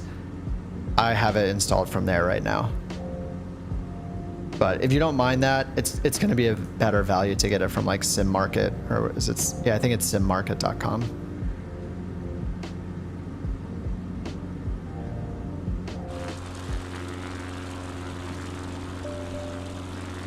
Oh, this looks like one of the... Let's get down a little lower. There's a bunch of POIs around us here. Yeah, what's going on? This is so weird. So the first flight I did, the VFR map was showing all the POIs on the map. So it was really easy to find them. And since the first flight, it hasn't been showing them. So this is obviously one of them right here. I'm gonna get down a bit lower. I was kind of really excited for the VFR map doing that. Maybe it's a bug and it only works for the first flight. Not really sure.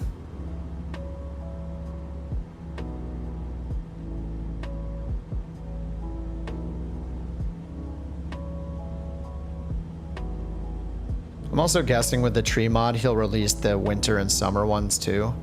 So you can just, install which one you want at any given time. But this is using the one that's in the Flight Sim marketplace.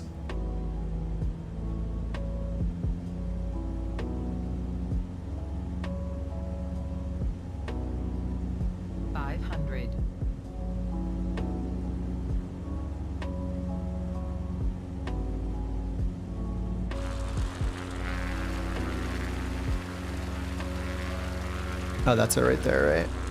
I don't know what this is, but it looks awesome.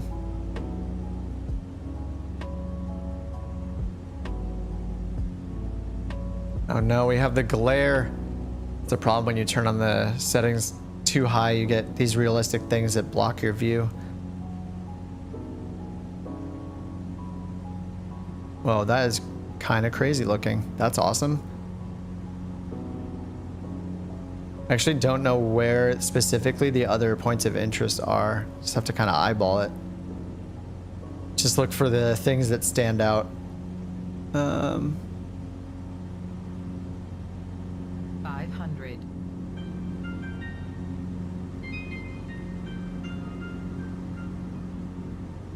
This playlist is like copyright free. It has like 500 songs. And I swear it plays the same 3 songs over and over again. Or maybe there's only 3 songs with slight variations. And they just all sound the same. I don't know.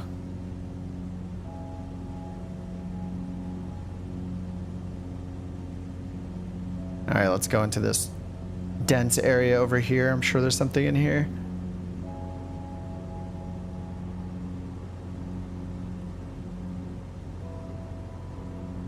So that's the only one that I marked as a waypoint. Oh, what is that? What the heck?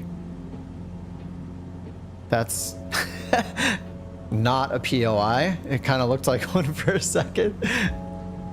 This is probably one right here. 500. Is the water supposed to be over like that? Probably.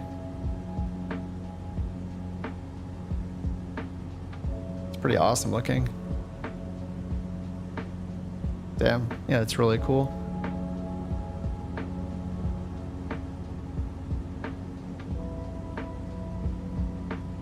The cars flying over that building. I don't know. I almost feel like they should just remove the cars right now. They just look so funny. They're just all like stunting. It's like launching off buildings and stuff. And it's really funny when you're in like a very like rural area and there's just like 20 cars like going 60 miles an hour in around a neighborhood like concourse, like a neighborhood roundabout or something.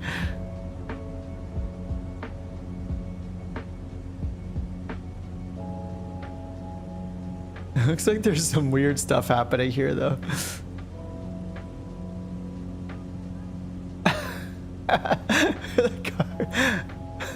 All right, it's a little silly. The cars make this whole area look really silly. 500.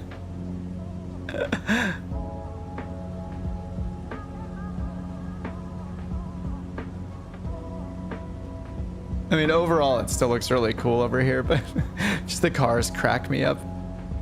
500.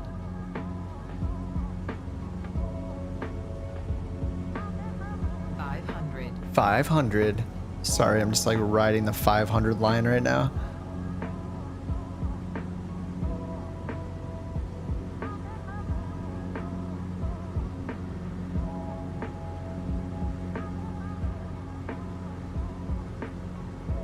There's supposed to be like 5 different POIs here, but nothing's really jumping out at me.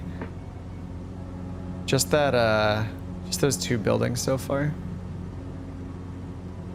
You know, I bet they did make a improvement to the VFR map to show the points of interest, but there's probably a bug, or like after your first flight, it doesn't work. I feel like those kind of bugs happen to people pretty often, where the first time you do it, it works and then it stops. Until you like restart the sim.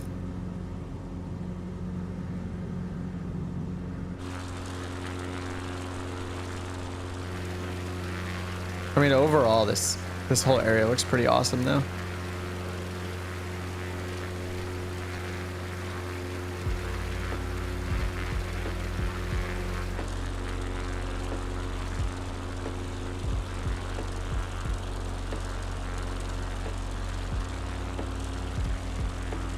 All right, that might be another one right here. Nope.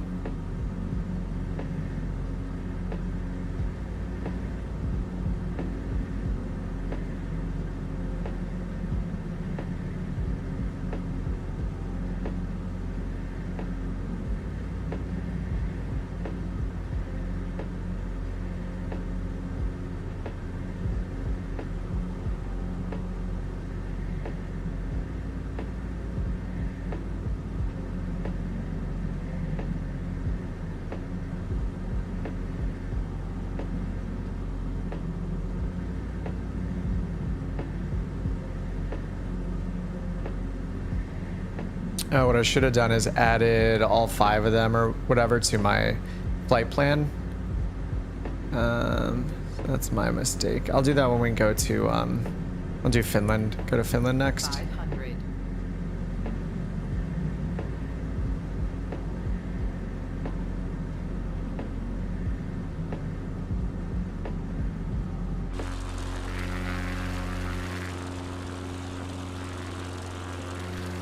I'm not really seeing anything else that's screaming a point of interest.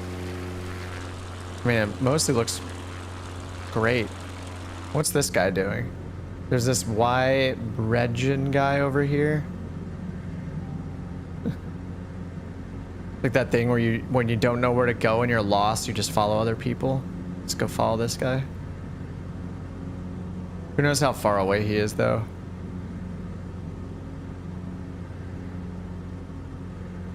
All right, let's restart. I'm just wandering aimlessly. I'm gonna do the thing where I add them all to the flight plan so then we actually know where they are. I don't know how I got them to show up on the VFR map the first time though. I want that every time.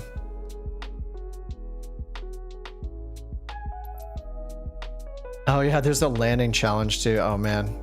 I should end by trying that a few times and embarrassing myself. Yeah, see how close they are? They're all really close together. Opera House.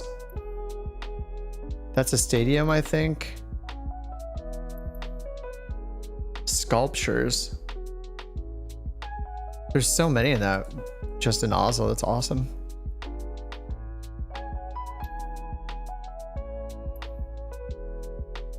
Okay, let's see. This is...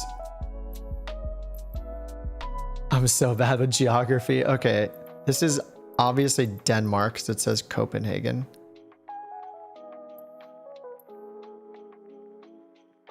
So that's Denmark. This is Finland here, right? And then Norway.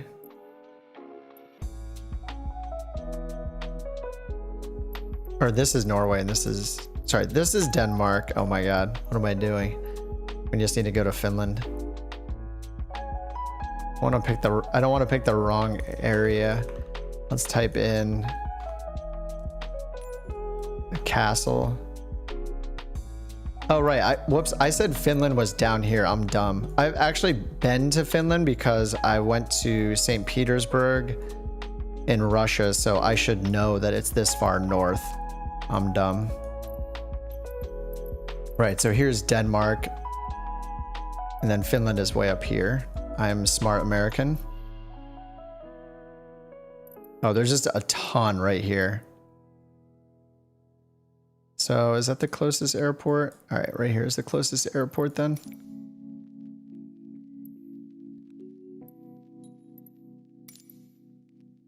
All right, so now I'm gonna add the points. I'll just add a few of these just so I have them in the flight plan.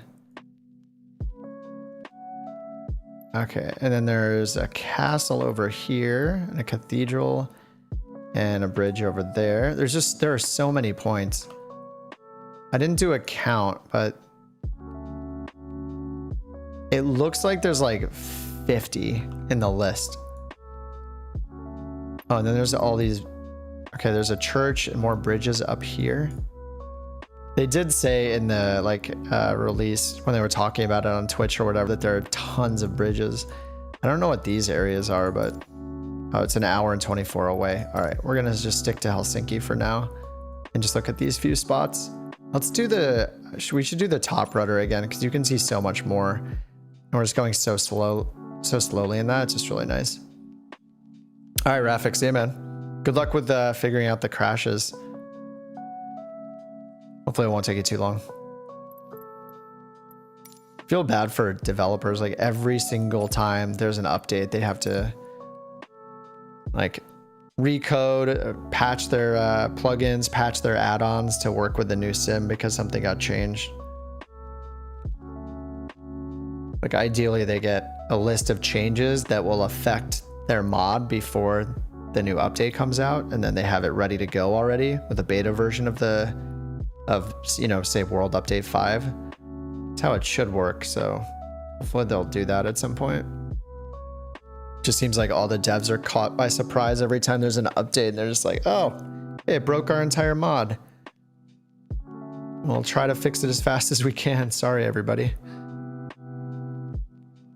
And then all of us have to go through our folders and figure out which mod is breaking so we can actually use the sim until the patch is out for the mod. So it can, yeah. Hopefully that becomes smoother. I mean, we're not even a year into the game, which is pretty crazy.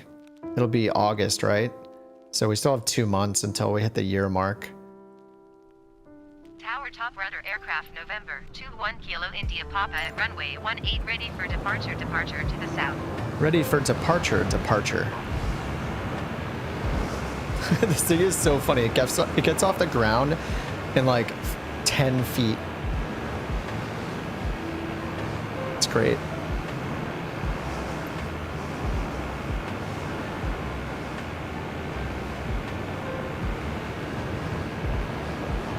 All right, Finland, here we are. So we need to go west for about 10 minutes.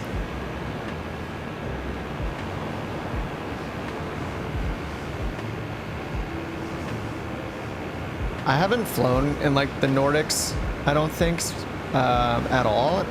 And I'm not sure how many of these like churches and cathedrals and stuff are new.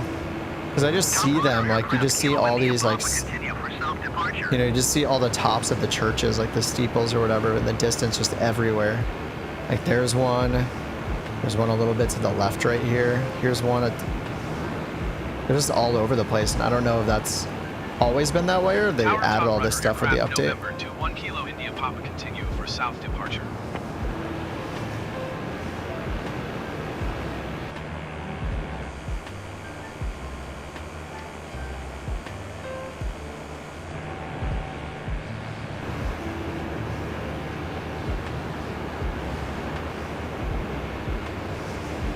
I'm pretty sure am I on live weather? I think I'm on live weather now, so it is very clear here right now.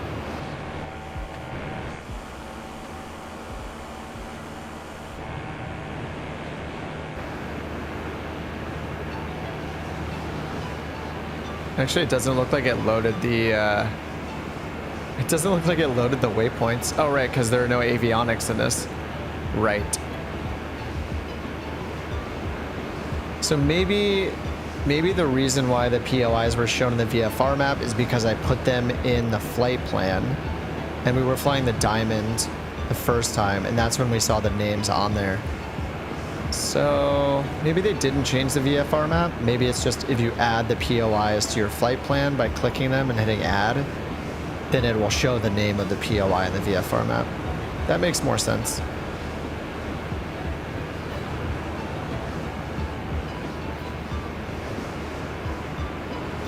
The frame rate's really good here too.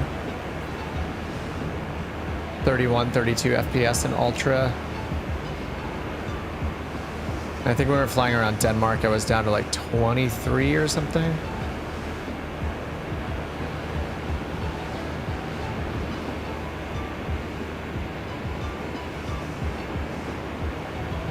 And I think aren't there camera views 4 and 5? There's a couple camera views that look like to the side. Oh yeah, 6 and 7 will look like to one of the sides. It's got a sightseeing camera angle.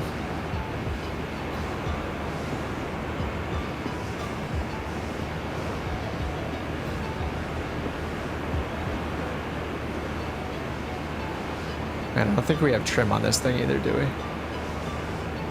Let's test. Yeah, no trim.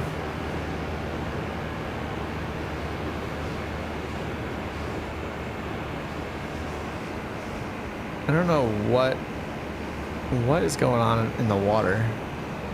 What is this?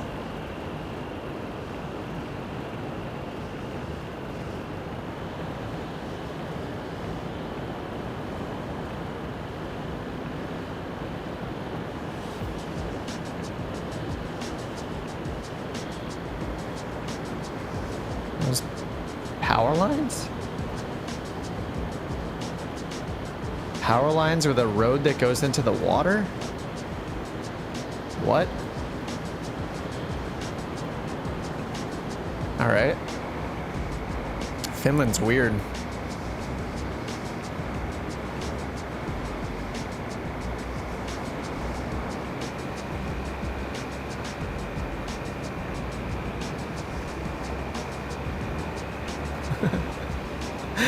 I'm actually still really curious about that house in Denmark, that one after the giant bridge that then went underwater. through that super big, that long tunnel, there was like that little house on this little tiny patch of like this little tiny island. It was just like this little round patch with a house on it. Oh man, this whole area is. Apparently there's supposed to be like some sort of road out to that. I think. What?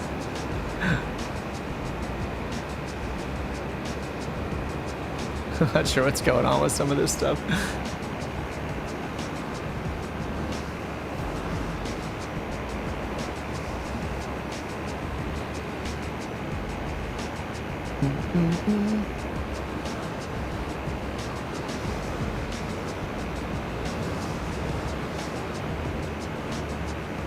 They got a lot of rain, yeah.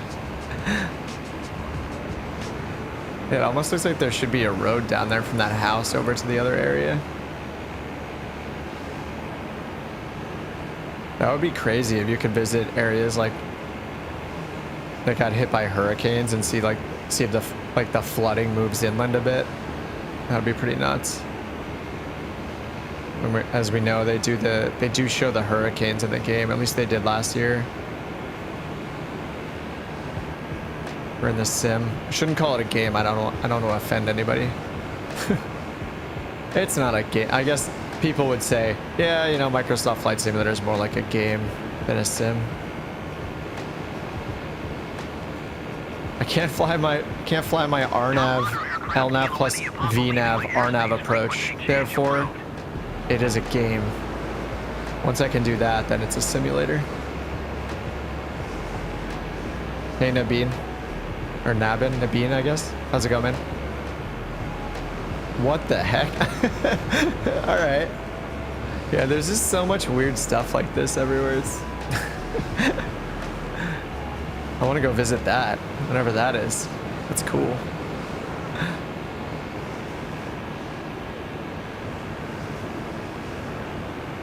All right, well,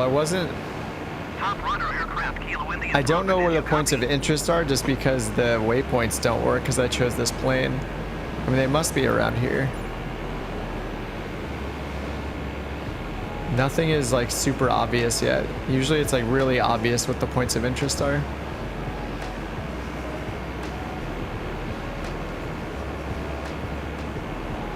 Yeah, all the coastline stuff here is... Okay, that's probably one right there. All the coastline stuff here looks kind of messy.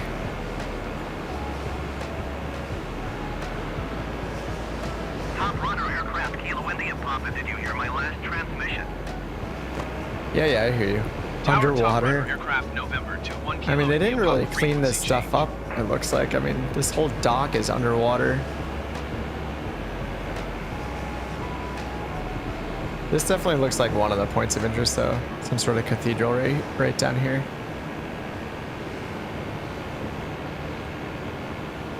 The diamond was just too fast, so I need something slow enough, but something that also has avionics in it, so we can actually use the flight plan to just take us to each point of interest. Oh, wow, I'm smart. I don't know why I just didn't turn on the points of interest in the map. Good thing it's not a yacht simulator. If it was, you'd be able to go pretty much everywhere. I should just turn on the POI markers. I'm very smart.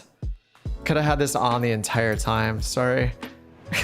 Yeah, that is one of them. Okay. I just always have everything turned to like the realism mode. There is no trim on this, so you just have to keep holding your stick or your yoke back, unfortunately, with this guy. It's a bit of a workout. If you get the power settings decent, it's not too bad.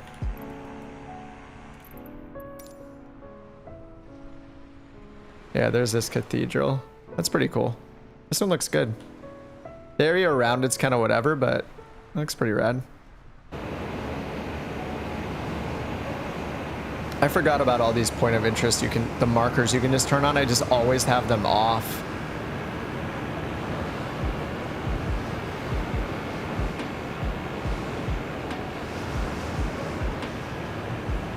Okay, so Helsinki Cathedral. I would have gone, if I didn't turn that on, I would have just gone through this whole area looking for a point of interest and not found any. I don't, I feel so dumb for not having the point of interest marker turned on this whole time.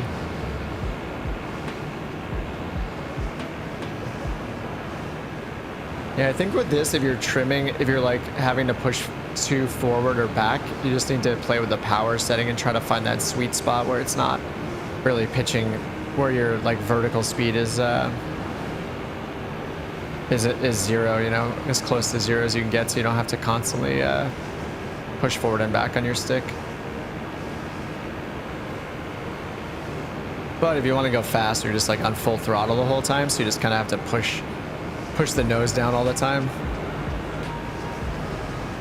Yeah, I guess these things just don't have trim. No trim, no flaps. I mean, we did build this in our garage, so it makes sense. It's not that complicated.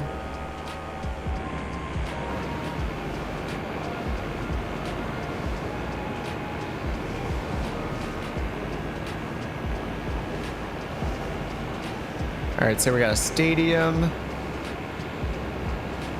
What else do we have? We got Bolt Arena. It's like two stadiums right next to each other.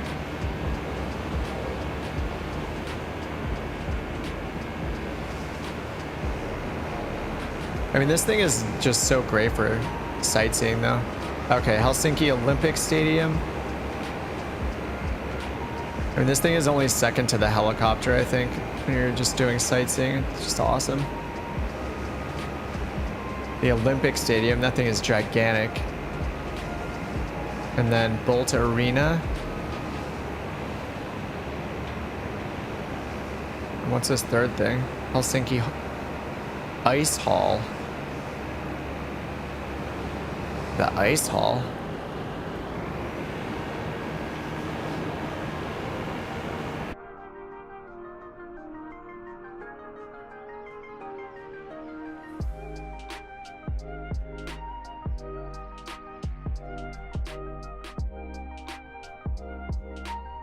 Oh, it's got like a Fly More banner on it. Oh, do a touch and go in the stadium? Think we can land in the Olympic Stadium? We need some crazy wind. I thought I saw somebody land in one of the stadiums. I have damage turned on though. What's the problem? I mean, that's the entertaining part, I guess. Actually, I think all the other POIs are pretty far from us, so we should probably respawn somewhere else anyway.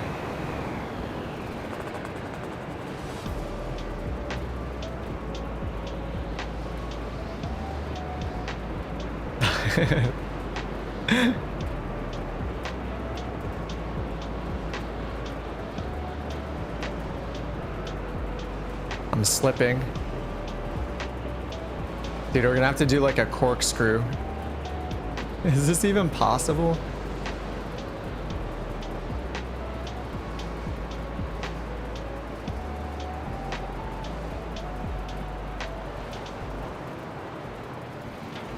Oh no, no it's not! We're dead. No. Alright, good game. Good game. That was sheer skill right there. Okay, let's go to Norway now.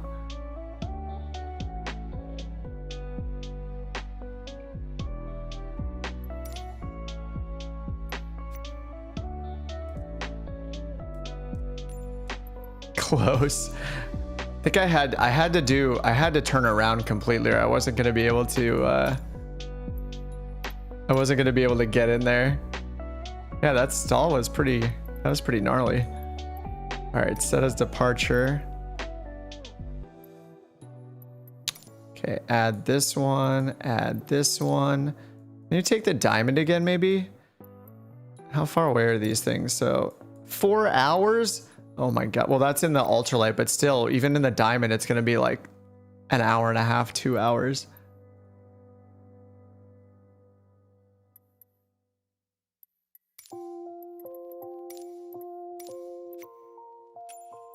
Hour and 31 minutes. Okay, there's a church out there. There's a bunch of stuff up here too.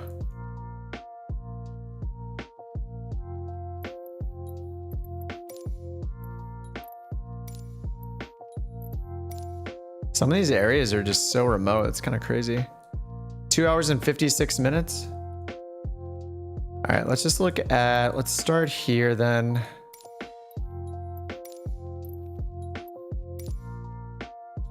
Obviously, and then we have the Viking Stadion, whatever Prikastolen is. 18 minutes. These are pretty far. This is another arena over here, 1 hour and 21 minutes. I don't think we'll be flying all the way there. But if we start up here, we can see more POIs, I think. All right, there's a bridge. I'd rather see a bridge than another stadium.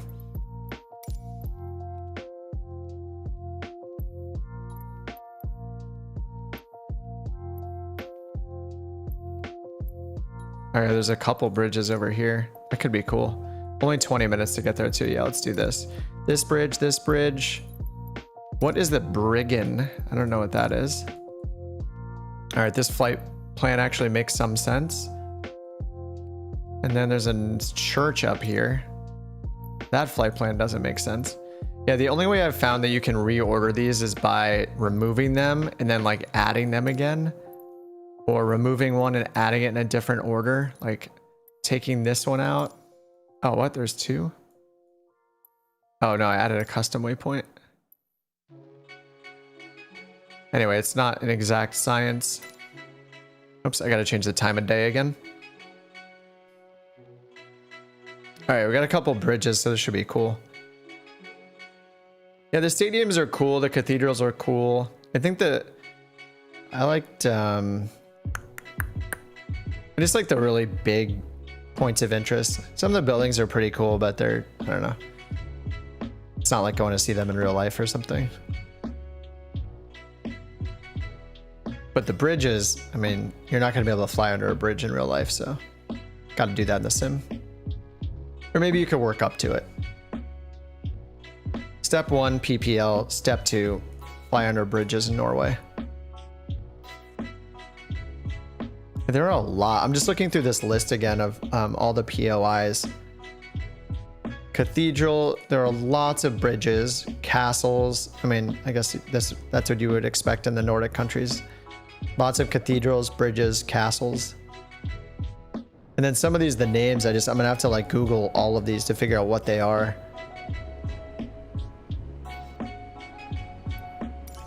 Oh, nice, we got sunrise. So we'll see if the panel lights turn off. Somebody in chat was saying was that you, Merlin? Somebody was saying people are having issues with the panels turning off. Our frame rate started at 18, now it's at 23. Let's make it daytime though. Just a little more daytime. This is live weather, which is a little crazy looking right now. All right, we're in the DA40NG. This is just kind of my go-to.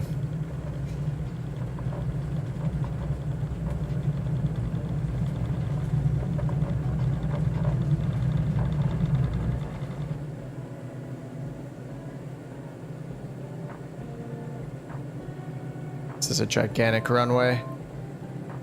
Oh, Men at Sea was in the POI list. That hut in the middle of the water. I think it has like, I think it's sculptures though, right? I think Men at Sea is like 4 or 5 sculptures. Dude, look at this lighting though. This is why I keep the clouds on, like, or keep the live weather on most of the time. It just looks so awesome. The differences in the lighting if you have like a lot of cloud coverage, it looks so cool. Compared to like clear skies or even few clouds, is like not as dramatic. This looks rad.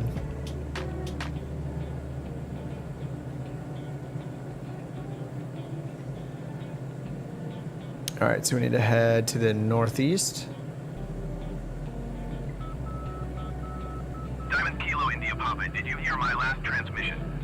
Yes. Fusling Tower Diamond, November 2, 1 Kilo India Papa, continue for north departure. All right, markers, calm down. Turn the markers off. There's a little marker mute button in here, right there, marker mute. If you hear those ILS markers all the time, that just last forever. All right, 4 miles to that guy.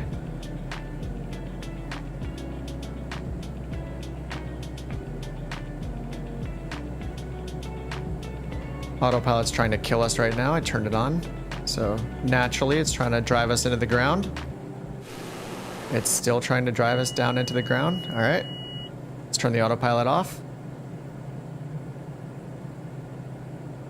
It says the autopilot's still on, though.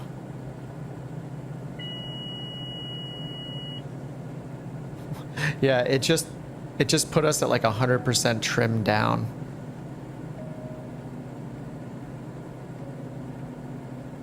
Look at the nose down trim right now. All right, there we go.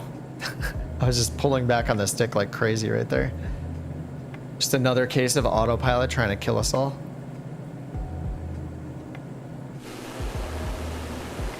All right, maybe we need to turn the clouds down a little bit. This Kilo India Papa, leaving my airspace. might not be the best sightseeing weather right now. I mean, they look cool, but yeah, we gotta see the stadium.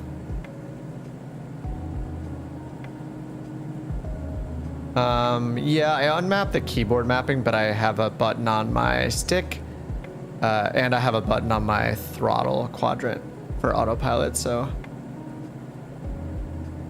I turned it on and then it tried to like nosedive us. I guess it's the altitude, like altitude select mode was supposed to choose our current altitude, but it didn't. It chose 0 feet, and then it was like trying to go down to 0 feet for some reason. Yes, we heard your last transmission. November 2, 1 Kilo India All right, we got Papa, another stadium. frequency change. Soccer fans, I mean football, soccer ball.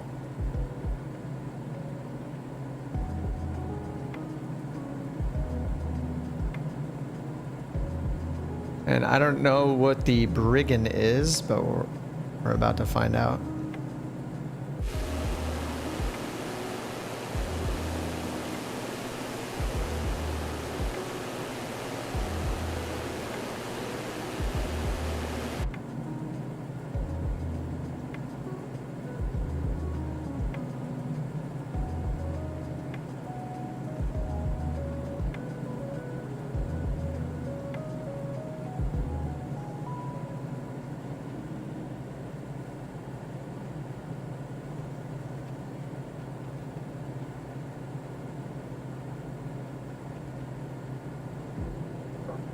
Not sure if I know what it is yet.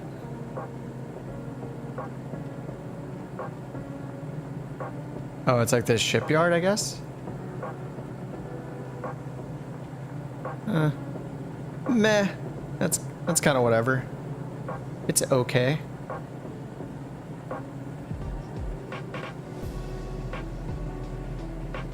All right, we need to climb up over this massive hill. Crazy, the glare, that cockpit glare of the G1000 is nuts. I normally don't have it on ultra. It's like super noticeable.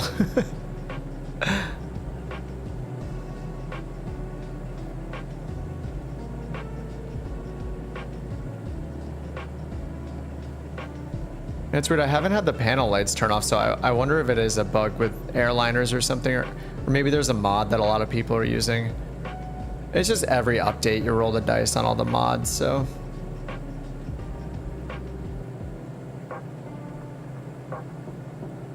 I have the Bravo quadrant and all the lights seem to be working, so. Yeah, I haven't crashed, but I only have a few plugins.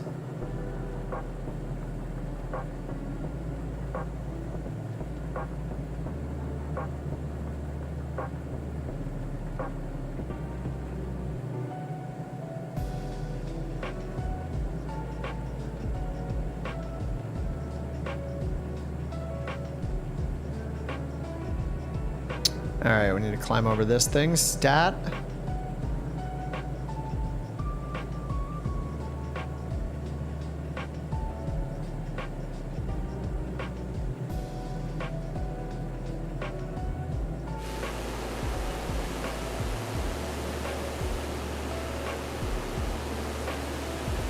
This looks awesome. I mean, this isn't world update material right now, but it still looks awesome.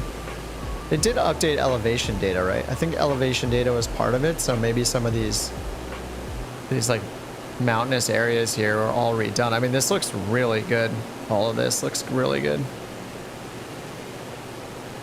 So this might be part of it, this whole area here. There's no like strange areas, like even where the water line is here. Looks really good. Very nice. All right, we're going up to 3,000 feet. And then what's the next? We have 2 bridges on the flight plan here. So I think it's going to take us like 15 minutes to get to this first bridge. Yeah. All right. So the VFR map thing, I thought this was a feature they added where it shows the POIs, but this is actually just showing them because I added them to the flight plan by clicking them and hitting add on the world map. But that's nice too.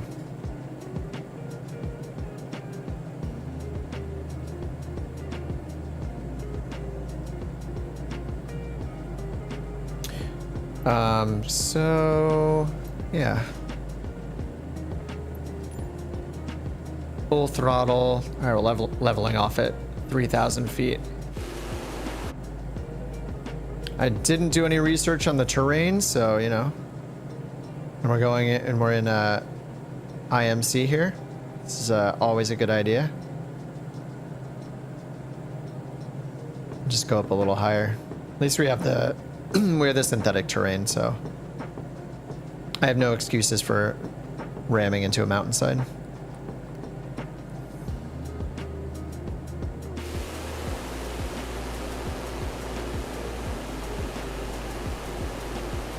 It looks, dude, this looks so good. Holy crap. Does this area always look this good? Dude, this looks really good. Oh, there's another bridge right down there that's not a POI. Holy crap. Hold on, let me turn off the gorilla name in the distance. It's breaking my immersion. Nameplate's off.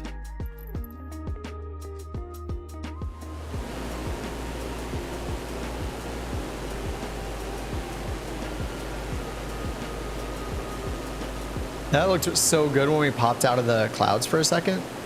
I'm going a little higher, but that's just a cool, I love the live weather so much. Like, that's why live weather is the best, is like, if you're not running live weather, there's no contrast between like not being able to see something and then popping through the clouds momentarily and getting a glimpse of the terrain and being like, holy crap, and then going back into the clouds again. You don't get that like back and forth, you know, of like the suspense and then, you know, the surprise of seeing it. It's just really cool. We got like that really cool glimpse of the bridge over there, and that's just some random bridge. It's not one of the POIs on the list.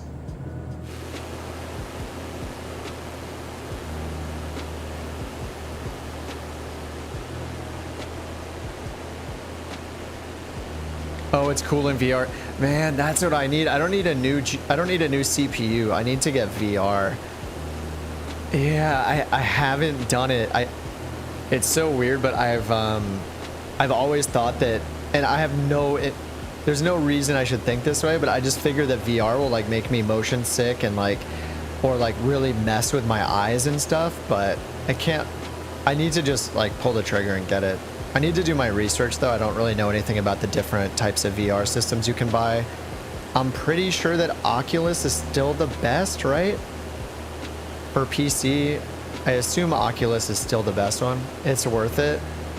That could be so cool. Yeah, I can see how awesome that would be.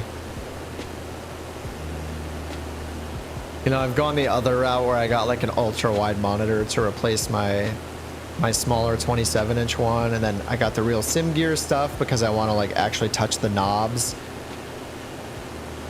But you know, yeah, I'm sure it's just like so cool. All right, I'm gonna change the weather. This is just too much. Let's go to scattered. I want to be able to see a little bit. There we go. We can see a little bit now. Yeah, I'll look into it. I'll look into it. I think I probably need to. I know it's just supposed to like it's supposed to blow your mind, so. Man, this cloud cover is crazy too. It's just like this fine like mist.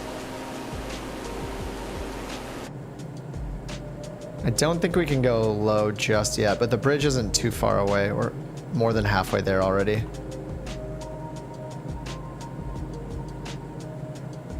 Use both VR and non-VR. Yeah, I don't know how like kind of intense it is on your eyes, but I can imagine like you can't do it for that long. I would bet like an hour is probably like enough. I feel like the eye fatigue is probably like a big concern. And do you guys know what the better VR systems are? Is Oculus still like the deal? I know there are just a bunch of different ones now, so I'm not sure what the leader is.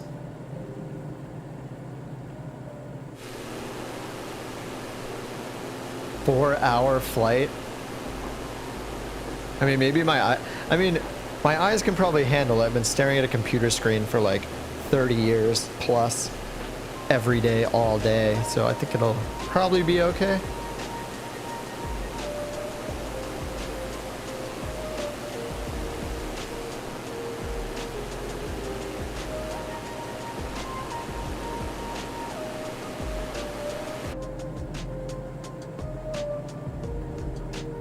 Oculus Quest 2.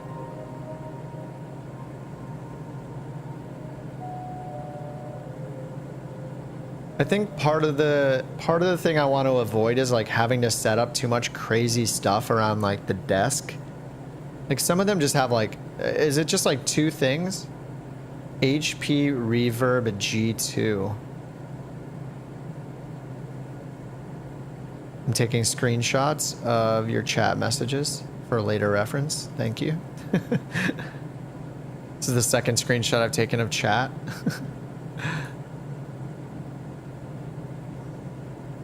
All right, I will check them out.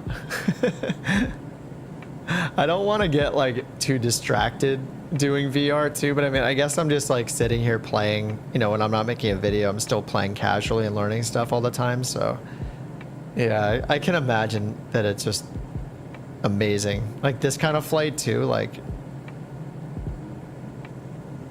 Oculus is best bang for the buck, but there are better looking ones. I mean, if the resale value is good, I'm at the point in my life where like I want to get the better thing and invest in it, because if I don't get the thing that's the best, I'll always wonder like how good it could be if I had gotten the best thing, you know, like always comparing. And if the resale value of VR stuff is high, then you know it's less of a risk to put in the extra money for the better thing, and the chance that you know you would sell it at some point.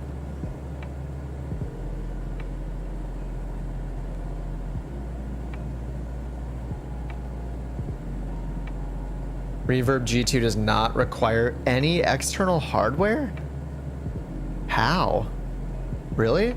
Yeah, I haven't done research on, or even really looked at much of VR stuff for years. Like even since like the first Oculus came out and like the first PlayStation VR, after that, I was just kind of like, whatever, it's kind of gimmicky, I'll wait. But maybe I've waited long enough where they're really, really good now. I'll check out the Reverb G2 then. Any external hardware, that's awesome. G2 Reverb, what is it, like $2 grand or something? $1,200. Oh man, you guys are gonna make me dip into my wallet. And by wallet, I mean credit card. HP G2. Man, that's probably so cool.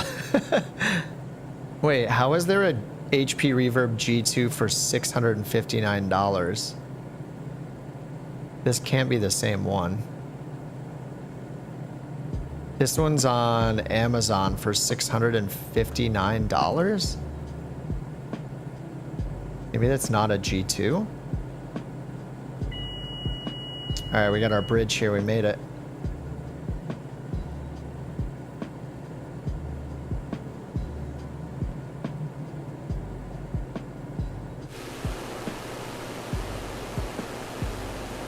Oh man, this area is so cool looking.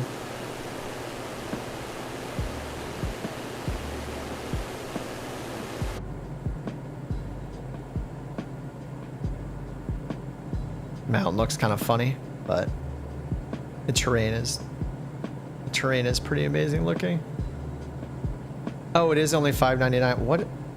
Oh, what did I just see when I googled HP G2? Oh, the Omnicept edition? That's what came up when I googled it, was HP Reverb G2 Omnicept edition, which is $1,249. I don't know what that is. Oh, it says it's for developers. 4320 by 2160 total resolution.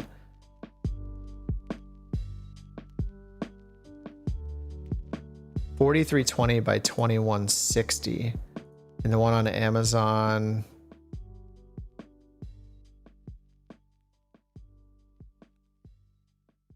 Does that have the same resolution? Yeah, 4320 by 2160. And it comes with the, it looks like it comes with the two controllers then. Crazy. Sorry, getting distracted. Man, I'm gonna have to get VR, aren't I? Damn it.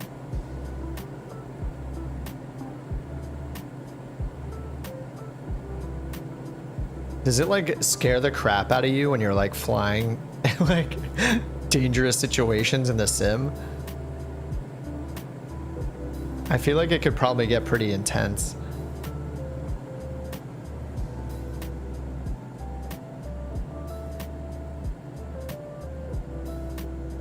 All right, here's our first bridge, and then there's one more after this that I have marked.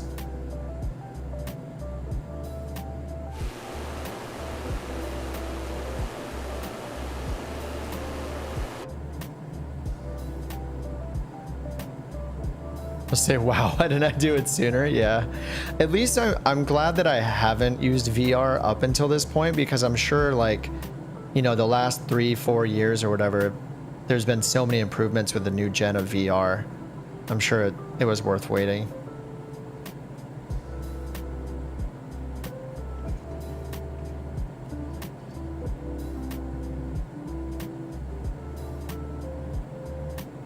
I'm slipping us to lose altitude. That like pixelation on the bridge looks really funny. I'm surprised it's still all pixelated like that. Bridge, load in. Car under the water. I think it's just the way the water was behind it. Kind of was messing with how it looked. Like, what a cool spot for, like, that's really cool though in that valley like that. It's rad. You know, this view, it's not so bad. Not too bad.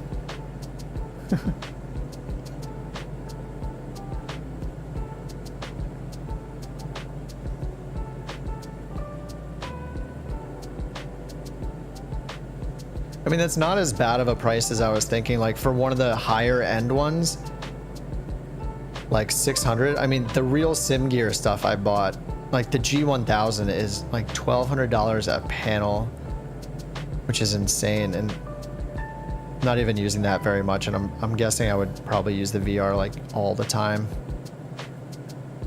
It just seems like it worries me a little, like the risk, because it feels like you might, like, you don't know if you're gonna, how your body's gonna react to it. Your eyes and your brain are gonna react to VR. So I'm like, uh-oh, like, what if I have like horrible like nausea and dizziness from using it? Like all those unknowns, all those things I think have kept me from using it, but that's no way to live, right? Especially when you're still just sitting inside your house. It's not really a risk. I'm not like, should I do this extremely dangerous thing? No. I think the only time I'll get like motion sickness is if I'm like in a car reading small text on my phone for like 30 minutes. But I think that's probably pretty normal.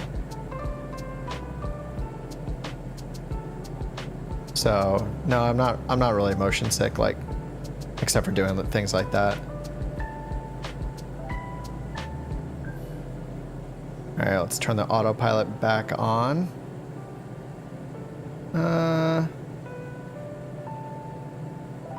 Wow, why is it climbing right now?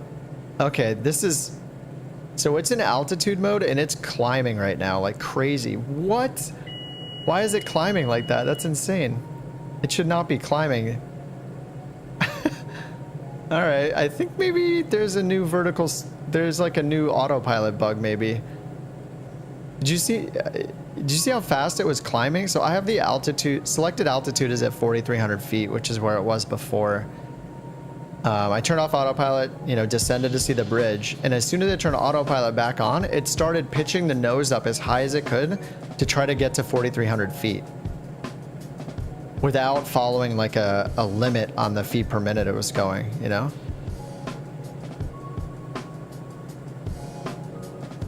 So that might be a new autopilot bug. You're not a fan of stand-up VR, but sitting is fine. Yeah, that makes sense. It's probably like really disorienting.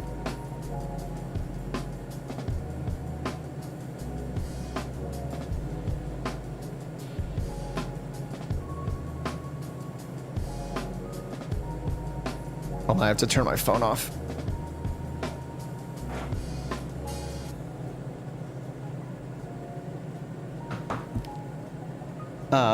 Yeah, I'm not sure. That's probably, yeah, just makes it even more. Yeah, standing up while wearing VR seems like you could get really disoriented and dizzy. So I'll leave that for the kids.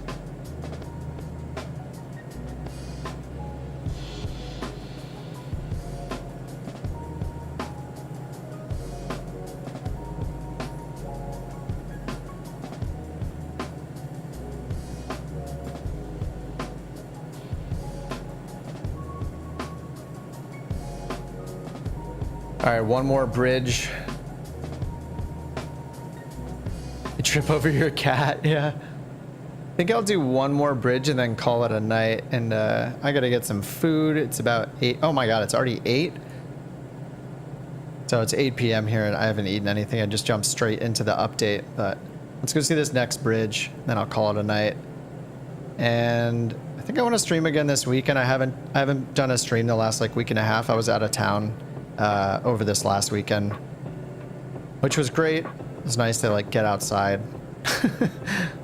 And things here in California are getting quite a bit better. There's like as far as the pandemic stuff, they like a bunch of new restrictions got lifted, so there's a lot of people outside masked or unmasked and vaccinated, so things are pretty nice right now. Returning to normal, it feels pretty good. So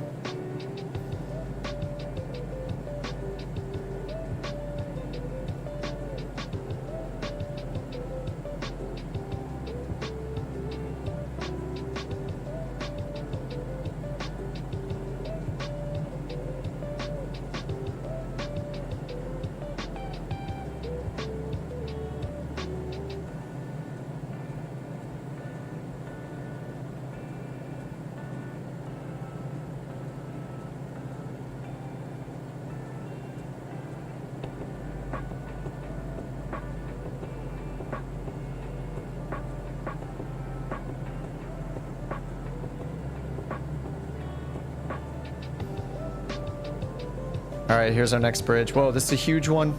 Dude, this area is so cool. I bet there's a good 40 points. I haven't counted them, but there's a good like 40 points of interest. This is just such an awesome area. This is a good VR. I mean, there's probably not many bad VR areas. Damn, I'm gonna end up getting VR this weekend, aren't I? But this is just awesome. Like with the mountains and the bridges and the water, like super cool. You gotta love it. Especially with this elevator music.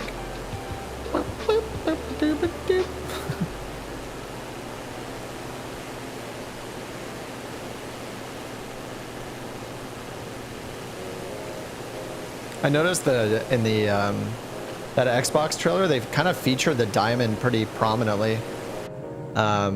I think they were using the DA62 quite a bit. I've been playing around with the DA62. If you guys haven't flown it yet, like, I don't know if you guys stick to the smaller planes or not, but I mostly fly, you know, like the Cessna 172, the Caravan.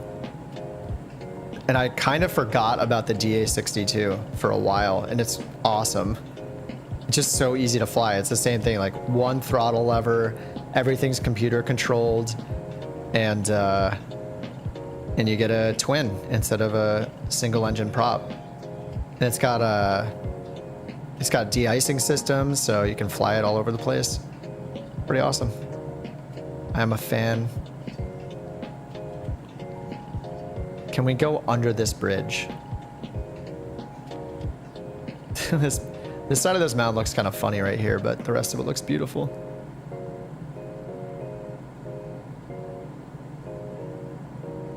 Yeah, it's kind of weird how it has that like pixelated stuff underneath, right? Is that a fake wall? All right, well, I'm gonna try to fly under it.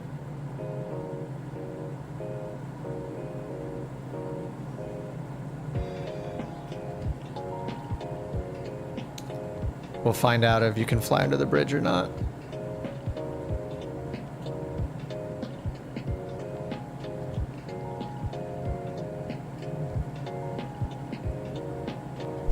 Nope. Really? They just made this bridge. Wow. I actually really expected us to be able to fly under it since it's part of the world update. I guess not. All right, well, that's a good way to go out, slamming into an invisible wall. Feels good. All right, guys, I'm going to call it. It's been almost 3 hours. I think that's enough bridge sightseeing for tonight. And I'll probably be on this weekend. I want to get back on and do another stream with Sky Park, do some missions, try to do some IMC landings at grass strips in the middle of nowhere with Sky Park. So that could be pretty fun. And now I'm going to spend the next 4 hours Googling about VR before I go to bed. So thanks a lot, guys. I'll check out the reverb. Do your homework on the VR hardware. Some like the better tracking Oculus provides regardless of the extra hardware that is required. For good VR experience and simplicity, the HP is good. Okay, I'll check. Yeah, I'll compare the two. So Oculus and then the reverb. I'll look at both those. And you guys, you have the reverb or you have the Oculus? Use both VR. I forget if you said already which one you have.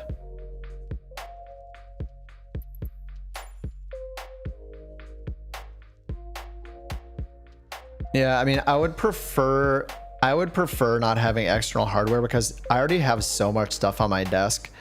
I have my stuff for like audio, so I have like my microphone boom and all that stuff. I have the real sim gear stuff. I have some small speakers on the sides of my monitor already and a camera on a tripod. I have all this stuff here. It's like busy but neat right now, and I feel like if I added a couple more things onto the desk, I would feel like it's getting too messy.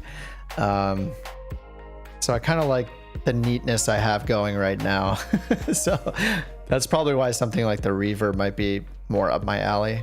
Oh, you have the next will be the reverb. Okay. I think that at this point, knowing that the tech has gotten so much better since I last looked at it, I'll probably be like extremely happy with whatever I get, but I'll definitely lean towards the reverb and the Oculus and try to compare them. But I really appreciate the info. All right, guys, thanks so much for hanging out. Have a good night. I'm gonna get some food, do my VR research, and probably fly another Sky Park mission or so tonight. Get my make some money, you know, virtual money. All right, guys, thanks for hanging out. Merlin, good to see you again. Nabeen, thanks for hanging out. And JV as well, saw you in here too. And Sean, cheers, guys. And I'll see you hopefully this weekend. And I'll work on some more FAQ videos, I think, in the meantime. Have a good night. I'll see you next time.